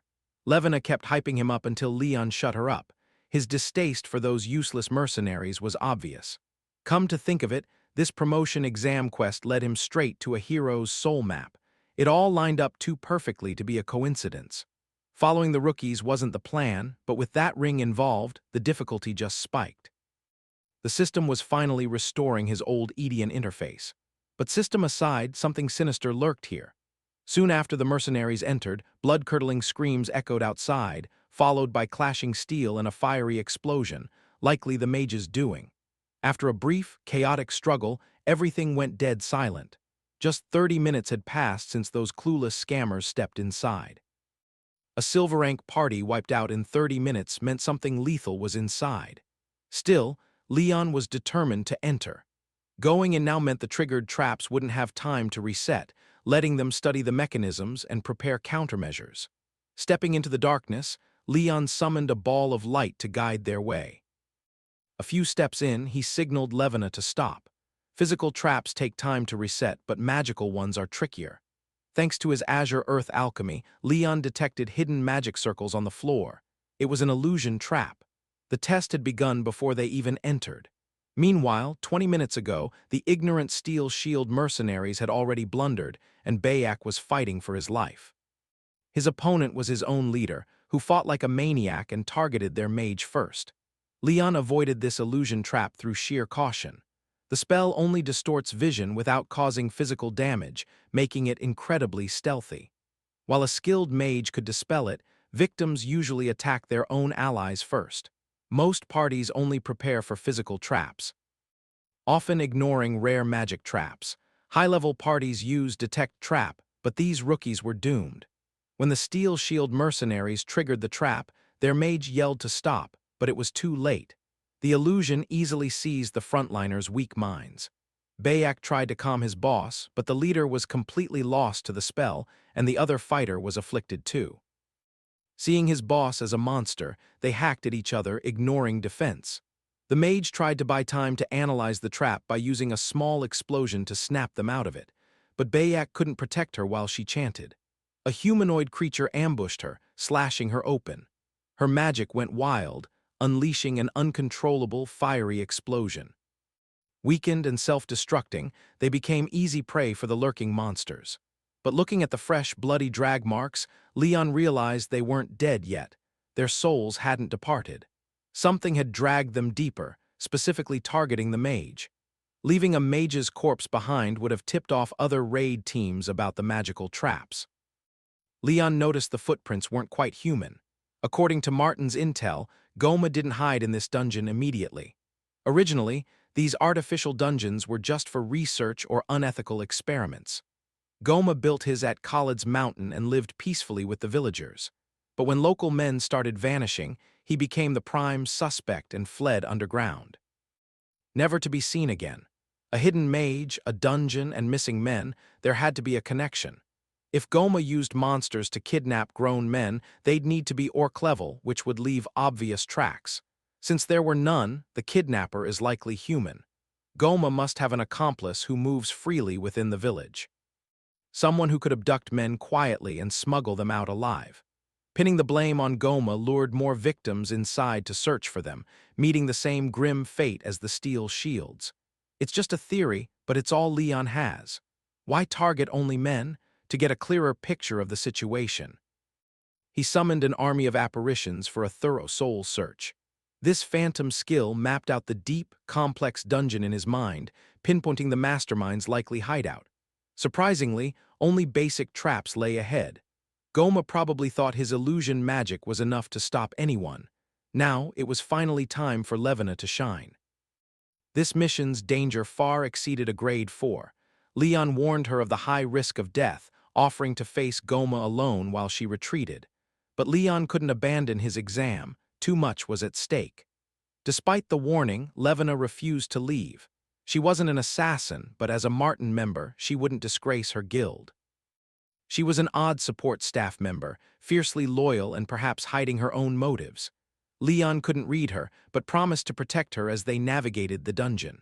Meanwhile, Goma watched them through a crystal ball, dismissing their survival as pure luck. There was no way they had bypassed his illusions. He'd been warned a 5th-class assassin was coming, but his traps had never failed before. Now, his life's work was being dismantled by these brats. Goma refused to let his research go to waste. They would make perfect prey for his Ratman. But as he schemed, Levina proved her worth, flawlessly deactivating every trap in the zone. Leon had to admit, her skills were impressive. When asked if she only handled physical traps, Levina pulled out a rare mana stone. Using compressed magic stored inside, she effortlessly disarmed the remaining magical traps. This level of precision requires deep mana knowledge and high skill. She was fast, too. Levina's talent was proving to be absolutely invaluable. Leon offered her one last chance to turn back, but Levina refused to go alone. After all, those missing rookies were dragged off by something terrifying. Speak of the devil, the very creatures she feared had already gathered right behind her. With a collective shriek, a pack of repulsive, half-man, half-rat monsters appeared. Terrified, Levina quickly hid behind Leon as the hideous Ratman prepared to strike. Summoning his daggers, Leon realized why only men had gone missing. Watching from the shadows, Goma was confident his Ratman would easily overwhelm a mere 5th-class assassin. But Leon knew these beasts were artificially made, a forbidden technique lost since the Black and White War. Facing these relics of an ancient conflict, Leon braced himself for a tough, troublesome battle. Little did they know, Leon had hunted these beasts to extinction back in Edion. Levina watched in absolute shock as he systematically dismantled the Ratman with ruthless efficiency. With a calm smile, he sliced through their flesh, spilling tainted blood everywhere. Though Levina assumed this was his first time facing them, Leon was tearing through the horde easier than a simple goblin hunt. Watching the slaughter, the mad mage Goma was furious. Some random brat had barged in and massacred his precious creations. Now, fear began to creep in. If Leon reached him, it would be over. Yet, Goma couldn't flee and abandon the very reason he came to this dark place. While Leon mowed down the Ratman, the deranged Goma obsessed over a greedy grimoire on a dark altar. A mysterious, pipe-smoking man interrupted, reminding Goma of their deal. As long as Goma continued his experiments, the intruders would be dealt with. Goma was simply too valuable to their operation, the key to this entire forsaken territory. But Goma was only permitted to research the book, nothing more. Meanwhile, after painting the floor with Ratman blood, Leon noticed something strange. The weapons they carried were far too well crafted for beasts. While Ratman breed rapidly, reaching orc-level strength in a year, this dungeon was created only a few months ago. Something didn't add up. These standardized weapons were too advanced for a simple village blacksmith. Someone was secretly helping Goma build an army. To bypass the year-long natural growth to reach Orc level, there was only one forbidden method Leon knew of: capturing innocent civilians and forcibly transforming them into Ratmen. If his dark theory was correct, the truth was horrifying. Two names immediately topped his suspect list: Lord Kazan Kaled and his younger brother, Kaiden, commander of the Knights. The villagers likely had no idea their own lords were harvesting them. Goma couldn't fund an army alone. Only Lord Kazan had those resources. Regardless of the conspiracy, Leon and Lavina had to press forward. Lavina teased him about his suspicious knowledge, but a surviving Ratman spared him from explaining. Attacking Leon from behind, the beast was instantly shot down by Lavina, who whipped out a crossbow. As she bragged about her training, Leon noticed her bolt hit dead center in the pitch black. He began to doubt her story. As they cleared traps, Lavina remarked that using healthy men was indeed the most logical way to build an army. Leon noted her cold, calculated perspective, unusual for someone from this continent. Soon, the density of mana traps signaled they were nearing the dungeon's core. But just before reaching Goma, the entire cavern began to violently rumble. A massive Ratman ogre wielding a deadly flail blocked their path. While Leon playfully teased Lavina for recognizing the beast, she snapped at him to take it seriously. The ogre swung its spiked chain menacingly. Facing a giant weapon with mere daggers seemed foolish, but Leon had a plan: slice the chain directly using his mana-infused blade. Lavina was stunned to see a fifth-class assassin manifest a mana sword. Eager to help, she fired a crossbow barrage, but the bolts bounced harmlessly off the ogre's hide. Leon scolded her for the reckless head-on attack instead of using the environment. Taking charge, he analyzed the level 20 beast standing before him. The monster was as strong as a human slayer, its flail packing immense power. Necromancy would end this instantly, but Leon couldn't reveal his trump card yet. Instead, he activated physical acceleration and physical control. Dodging the ogre's crushing blows with ease, his boosted agility kept him safe, though his next move carried a massive risk. With no other choice, Leon stacked buffs to supercharge his mana sword's sharpness. As Lavina watched in awe, the ogre roared and smashed the ground, but Leon vanished, reappearing right above the beast. With twin daggers flashing, he shredded the monster on his way down. A rough landing aside, his swift strikes got the job done. Leon's curses immediately infested the ogre's wounds, stacking physical weakness, slow, and defense-shredding debuffs. It was brutal. Seizing the moment, Lavina triggered the steel arrow traps along the cavern walls, turning the beast into a hedgehog. Not one to leave things to chance, Leon delivered a skull-crushing finishing blow. His second battle against a field boss ended in a decisive victory. Lavina could barely process the kill before a sudden threat zoomed in. Sensing intense bloodlust, Leon's instincts flared as Kaled, commander of the Kaled Knights, ambushed them. Their blades clashed, immediately revealing a massive level gap. Kaiden wore a smug grin, while Leon gripped his twin daggers, fully aware of the danger. Refusing to play defense, Leon charged. Kaiden was impressed by the boy's mastery of the mana sword, realizing he was far stronger than a mere fifth-class assassin. But just as Leon prepared to go all out against this mastermind, disaster struck.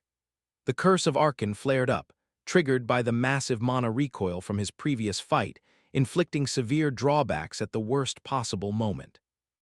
Though his recovery slowed, Leon's Azure Earth refining method mitigated the worst of the curse. Still, a debuff mid-fight is dangerous, and facing a true knight like Kaiden in this state was risky. To buy time, Leon taunted him for relying on a cheap sneak attack. Kaiden smugly claimed he was only testing him, insisting he held back to keep Leon alive. Surviving a sword expert's strike was proof enough. Unlike Goma, who underestimated Leon, Kaiden wouldn't make that mistake after witnessing the ogre's defeat. Unleashing his full strength, the commander drew his mana sword and introduced himself. Leon's suspicions were confirmed. The Kaled lords were absolute scum. Refusing to play along, Leon didn't bother introducing himself in return. What kind of assassin would? While bantering, Leon secretly signaled Lavina to retreat. Traps wouldn't work on a sword expert, and she'd only get caught in the crossfire. Levina hesitated but obeyed. Cadden mocked him for being a gentleman, but with her gone, Leon could finally move freely. He was never one to back down from a challenge anyway. Despite the curse weakening him, Leon fought like a demon. As Levina fled, she stumbled upon an unconscious boy. Meanwhile, the cavern echoed with clashing steel. Cadden swung with lethal intent, determined to let no one escape alive, but Leon matched his ferocity, holding his ground. He just needed to maintain this pace until an opening presented itself. But plans changed. Levina was captured. The unconscious boy was actually a disguised Ratman working for Goma. Leon teased her for getting caught so easily despite her guild training. Believing he had won, Goma emerged to gloat about his creation. Levina hadn't failed due to lack of skill, but because of this Ratman's unique, deceptive trait. Rare specimens with unique abilities occasionally emerge from failed experiments. This one lacked combat power but possessed perfect stealth and a human shifting ability. Though loyal in rat form, he regained human memories when transformed, constantly trying to return to his mother. Goma exploited this tragic trait, using the boy as the perfect bait to kidnap the village men. Goma gloated over his genius, mocking Levina for falling for the trap. But Leon was just annoyed by the yapping. His actual target had just walked right into the open, saving him the trouble of searching the dungeon. Hearing this, the smug grin instantly vanished from the mage's face. Cadden reminded Leon he was in no position to worry about others, promising to leave them in pieces. Pressing his advantage, Cadden mocked Leon's defense and called his mana sword useless. Goma chimed in, revealing they knew of Martin's involvement all along. Cadden had even personally funded the mercenary request to lure them in. They used wealth to lure high-level mercenaries as lab rats, turning the village men into monsters while exploiting the grieving women left behind. Leon's blood boiled. He loathed rulers who treated people as disposable resources. Now that the full, sickening picture was clear, his resolve hardened. Leon took back his words about this being a challenge. Their endless gloating had bought him enough time for the curse's penalty to wear off. The villains laughed it off as a bluff, confident in their combined might and army of ratmen. Leon calmly advised them to show off while they still could. Back at full strength, Leon summoned a terrifying undead apparition. Goma paled as he and Cadden recognized the slain Ratman ogre, resurrected with all its savage fury. It was time for these monsters to face the wrath of their own victims. Intrigued to find Leon was a necromancer, Cadden braced himself as Leon unleashed his deadly summon. The undead ogre charged Cadden, its reckless, savage attacks surprisingly pushing the sword expert back.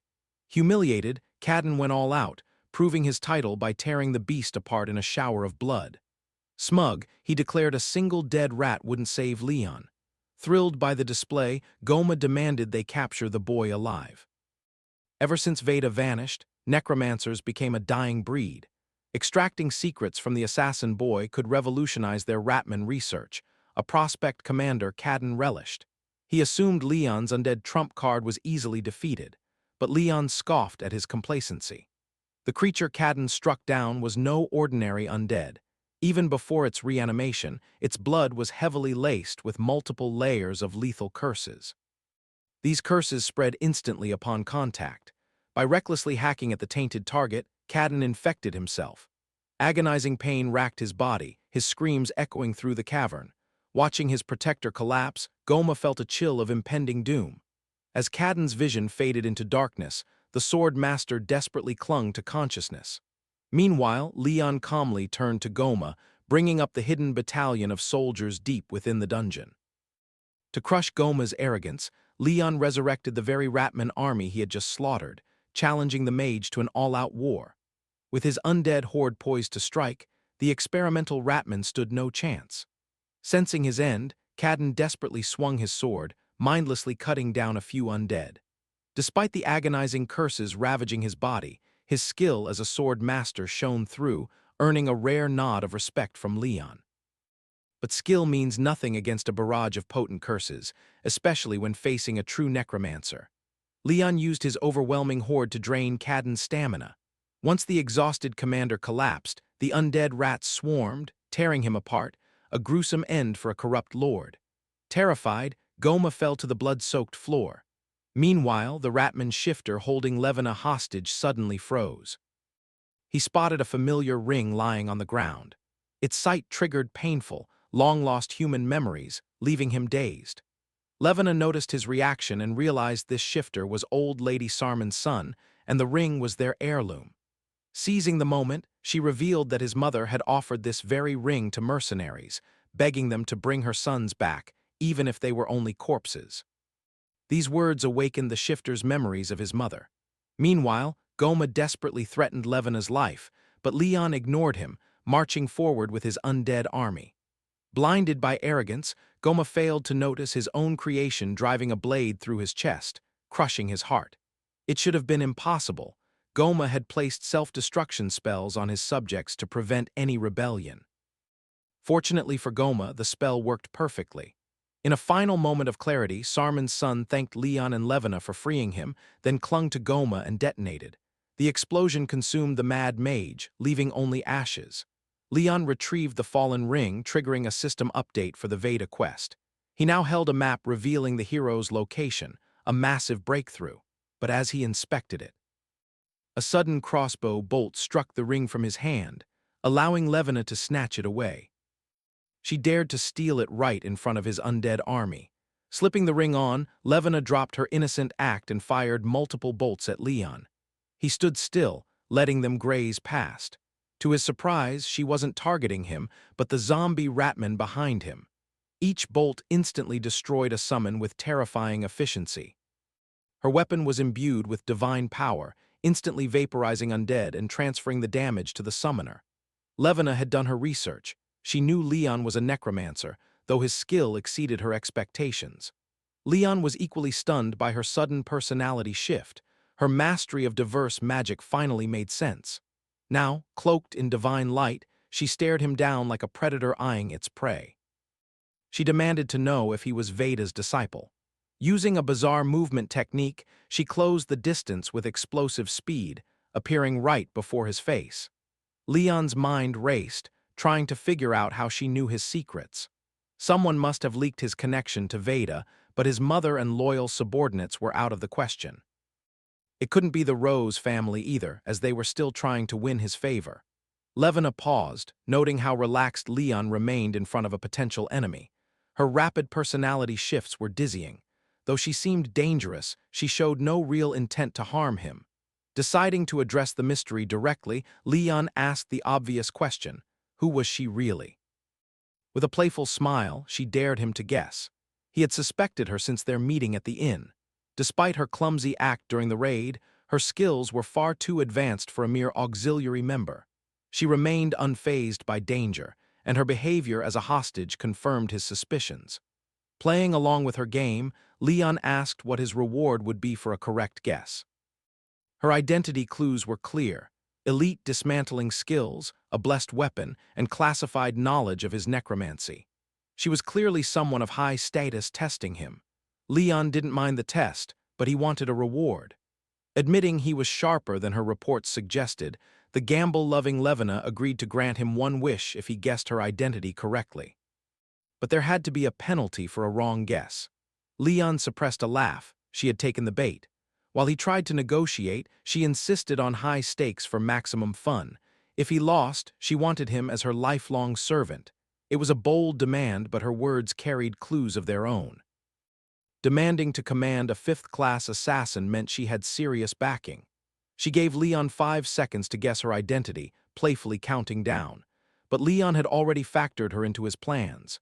Just as she thought she'd won a new slave, Rion shattered her fantasy by uttering her real name, Lavanassin. Instantly, her playful demeanor turned into pure aggression.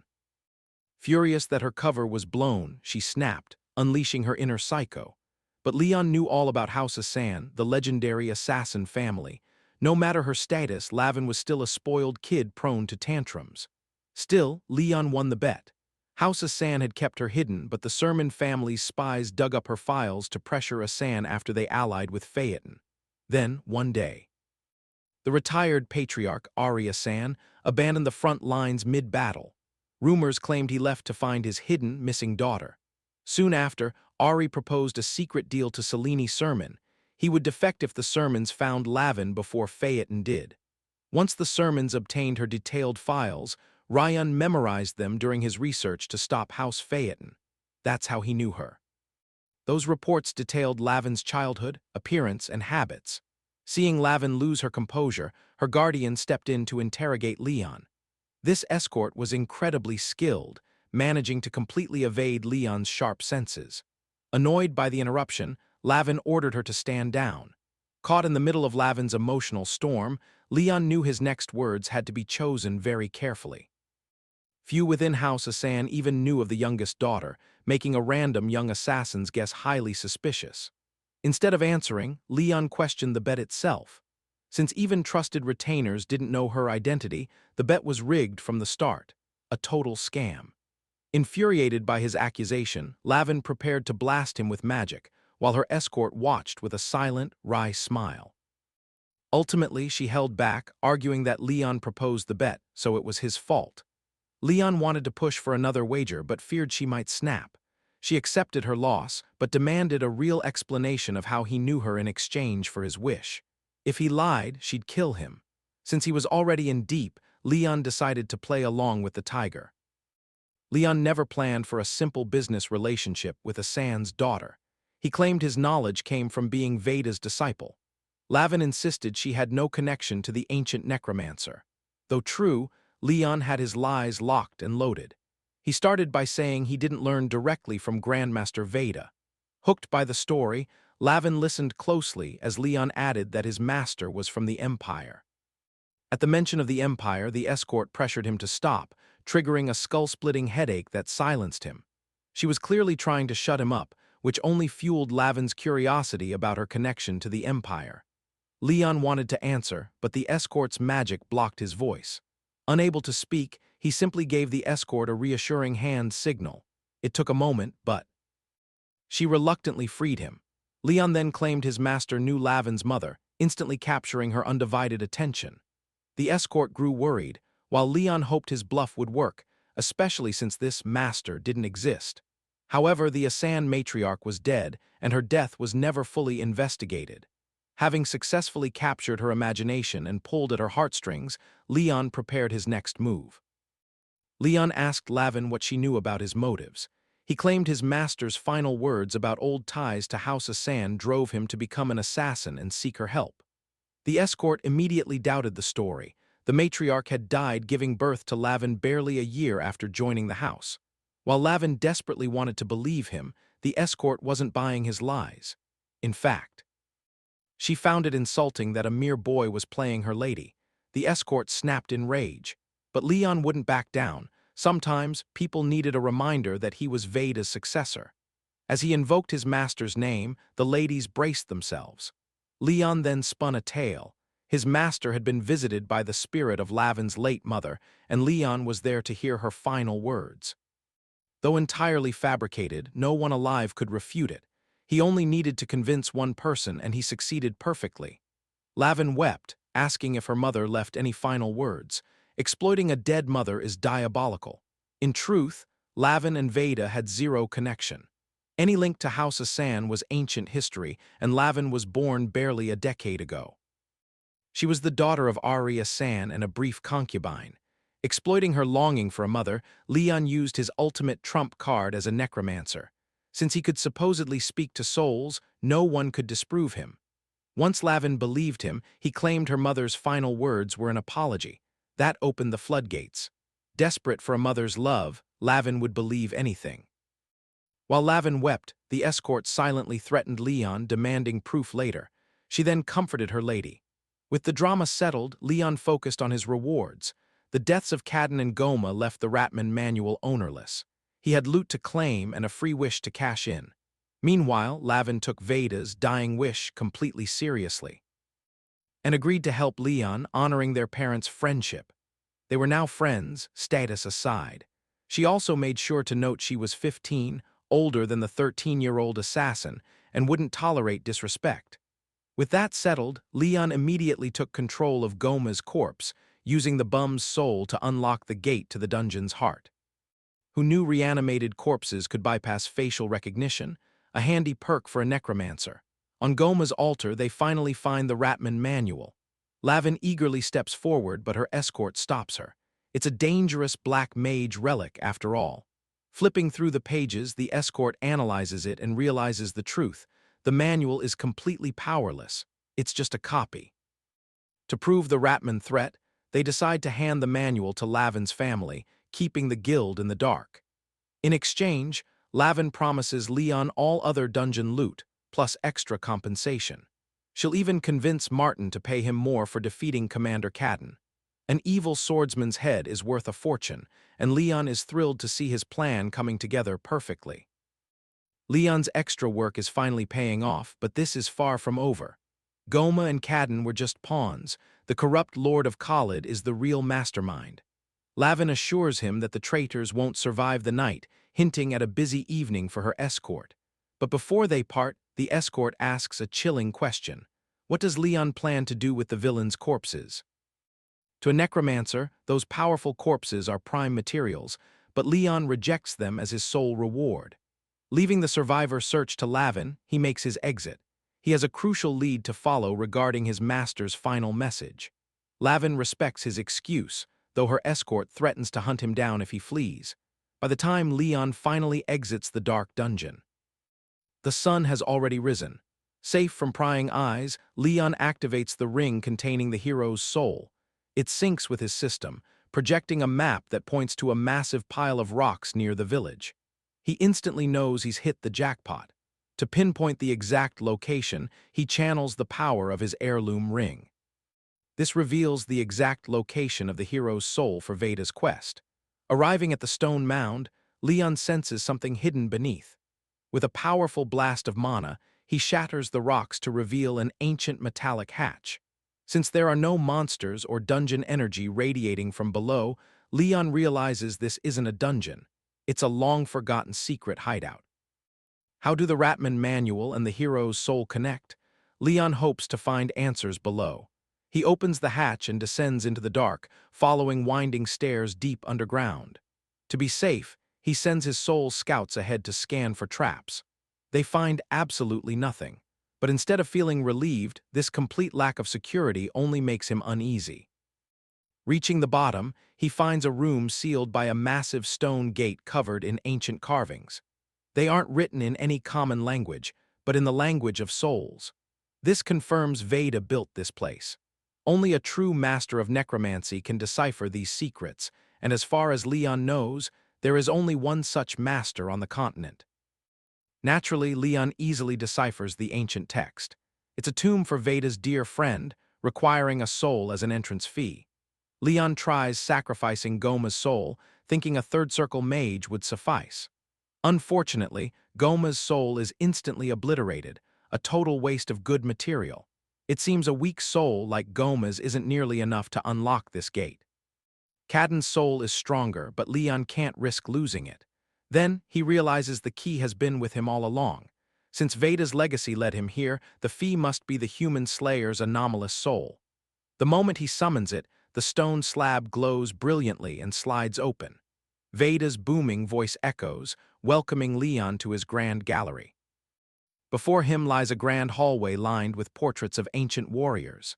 Strangely, Leon can feel that these souls suffer no pain. They chose to be preserved here. These aren't mere paintings, but the actual souls bound to Veda.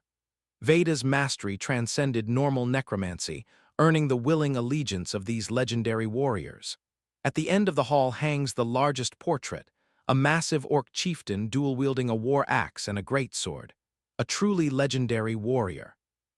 Leon is drawn to the portrait of Harmon, the legendary orc chieftain and Veda's companion. As Leon approaches, the painting erupts in a brilliant light. The other portraits join in, creating a dazzling display of glowing souls that leaves Leon in awe. When the light fades, Leon is no longer alone. Harmon's soul has awakened. The great orc chieftain is ready to fulfill his ancient promise. Suddenly, a blinding light envelops Leon as the souls of forgotten heroes leave their portraits to gather around him. Veda's successor is about to inherit their legacy. But as the first soul merges with him, Leon realizes a terrifying mistake. He did this quest completely out of order. This reward was meant for the very end. Now, Leon must endure the overwhelming power of countless restless souls forcing their way into his body. Agonizing pain surges through him. He cheated his way past the trial using his knowledge of soul language, and now he must pay the price. Harmon's tomb has opened too early, and Leon must survive. Using his deep knowledge of Adian, he tries to survive.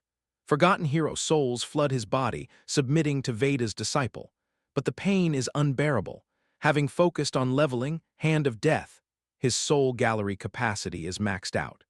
The overflow threatens to tear him apart as legendary names like Kendalak and Alfonso flash before his eyes. Assuming this new system worked like Adian's was a costly mistake. With his body breaking down, Rion grits his teeth. He dumps all his dungeon stat points into magic and activates the blue earth refining method. Forcing his body to adapt, he channels the overflowing souls to repeatedly level up his phantom, expanding his soul gallery step by step. It's a reckless gamble, but his only shot at survival.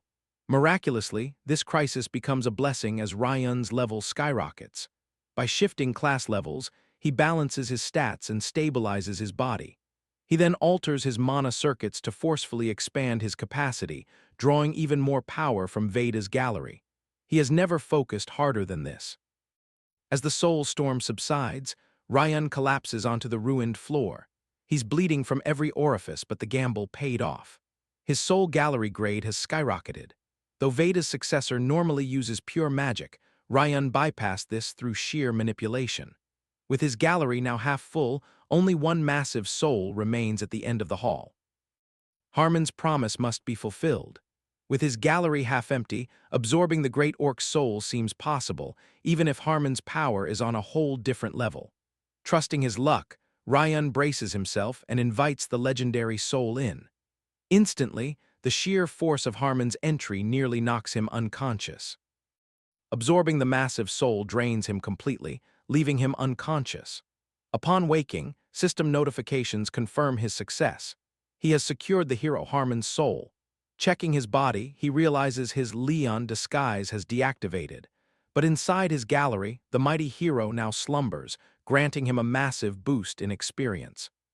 His stats skyrocket, and he acquires the legendary Harmon's gauntlet. But the system quest updates with an ominous warning: prepare for Arkan. He has barely survived this ordeal, yet a new, greater threat already looms on the horizon. To stay under the radar, Rion decides to keep using his Leon persona for now. Reapplying his disguise, Leon reunites with Lavin and returns to the village. The locals welcome them as heroes, with old Lady Sarman weeping in gratitude.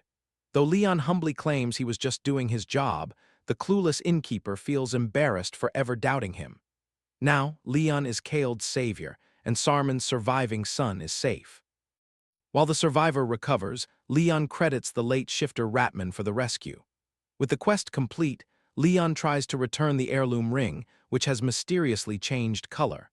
However, Sarman refuses. Instead, she shares a legend from the ancient Black and White War, when a dark mage terrorized this very land. The mage was defeated by a legendary hero, who gifted this ring to a humble guide. Now, Leon holds that very same relic. The pieces fall into place, explaining why a hero's soul map was hidden in this remote village. According to legend, the ring only changes color when it finds its true master. And that master is Leon. Grateful for their salvation, the villagers pool their money to reward him, offering free lodging for life. Without a shred of hesitation, Leon pockets the gold. With the quest officially cleared, he reaps the experience, the legendary ring, and a handsome bonus. But they can't linger. The Lord of Kaled has collapsed, and the Knight Commander is missing. To avoid suspicion in this political chaos, they slip away under the cover of night. Once safe, Lavin immediately interrogates Leon about his 3-day disappearance, refusing to buy his excuse of fulfilling a master's dying wish. Lavin's curiosity proves she didn't have him followed. Still, she notices his physical changes. He's taller, paler, and radiating a massive surge of mana. He looks almost like a vampire, but what really catches her eye is the bandage tightly wrapped around his hand, clearly hiding something valuable. She tears the bandage away, exposing his new gauntlet. It's an indestructible legendary weapon that self-repairs and blocks any attack. If she saw its actual stats, she'd probably faint. It's his greatest reward yet. Naturally, Lavin demands to know where he got such a treasure. To quiet her, he admits to finding Veda's legacy. Lavin is stunned. Veda's relics are legendary. Realizing the danger, she warns him to keep this absolute secret. He can never reveal he is Veda's disciple. Fortunately, Leon has no intention of playing the hero openly anyway. Leon already had a plan to handle the risk. Returning to Fainton with Lavin, he submitted his report to the branch manager. Her hands trembled as she read it. What happened in Kaled was simply unbelievable. Without Lavin's backing, no one would believe him. In just a few months since joining Martin, Leon had shattered every record, maturing far beyond his years. He had shed his boyish looks for a mature, manly aura. Shaking off her fleeting distraction, the branch manager focused. She had expected this impossible mission to teach the rookie a harsh lesson about the assassin world. She never anticipated a sword expert's involvement. Yet, Leon returned unscathed, having eliminated Goma and the corrupt lords. He had completely shattered her expectations. To support Leon, Lavin co-signed the report. Only the branch manager knew her true identity as the daughter of Asen. It would make sense if she had carried him, but Lavin shocked everyone by claiming she was just dead weight. She admitted she only disarmed a few traps, while Leon single-handedly cleared the dungeon, assassinated Goma, and faced the legendary sword expert. Defeating Commander Cadden head-on was all Leon's doing. The listening assassins found this claim absurd. Cadden was a legendary knight, not some amateur. This revelation made the branch manager's situation incredibly complicated. She sternly asked if Leon had killed an off-target mark. Lavin doubled down, confirming Leon successfully eliminated both the mage and the sword expert alone. Doubts swirled. Could a 13-year-old really achieve feats worthy of a third-class promotion? The manager suspected Lavin's secret aid, but the escort telepathically confirmed the truth. Lavin hadn't lifted a finger. Her only contribution was delaying the reports. Leon had truly accomplished the impossible all on his own, leaving the guild stunned. With no room left for doubt, the branch manager slumped into her chair, deeply impressed. Just months ago, an eccentric kid had approached her with a bizarre request. Now, that arrogant boy was displaying unprecedented talent, proving himself a true assassin. Even the veterans who once dismissed him as a cocky brat couldn't help but feel a newfound respect for their junior. Some even claimed they saw his potential all along. Seizing the moment, Leon challenged his commission rank.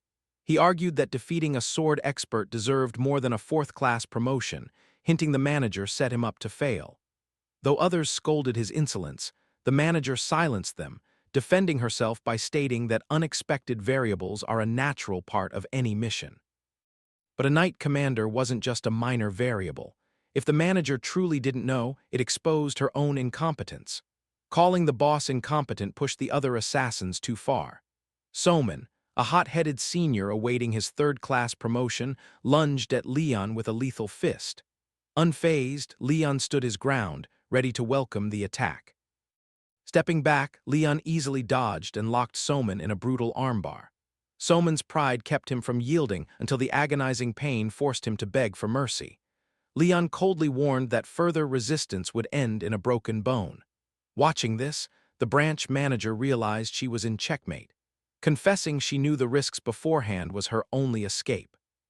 But doing so would expose Lavin, causing even bigger headaches. She realized she had walked right into Leon's trap. He had staged this scene to force her hand. Having achieved his goal, Leon released Soman's arm. Rather than punishing Leon for the chaos in her office, the humiliated branch manager barked at Soman to get out. If Soman didn't leave, she would break his arm herself. Regaining her composure, she apologized to Leon. His execution was flawless, but she could only grant him the fourth-class promotion for now. Sensing an opportunity, Leon began to negotiate. He wanted something far more valuable than mere gold for his troubles. The seniors thought Leon was crossing the line, but the manager knew she had crossed it first by sending him to his death with bad intel. Pushing back would only make her look foolish. Reluctantly, she agreed to grant his request, provided it was within her power. But Leon's desires were simple. All he wanted was information. While a fourth-class assassin already had basic access, demanding information as a special reward meant he was hunting for something incredibly rare. Having observed him throughout the mission, Lavin already had a hunch about what he was looking for. He wanted information on the legendary necromancer, Veda.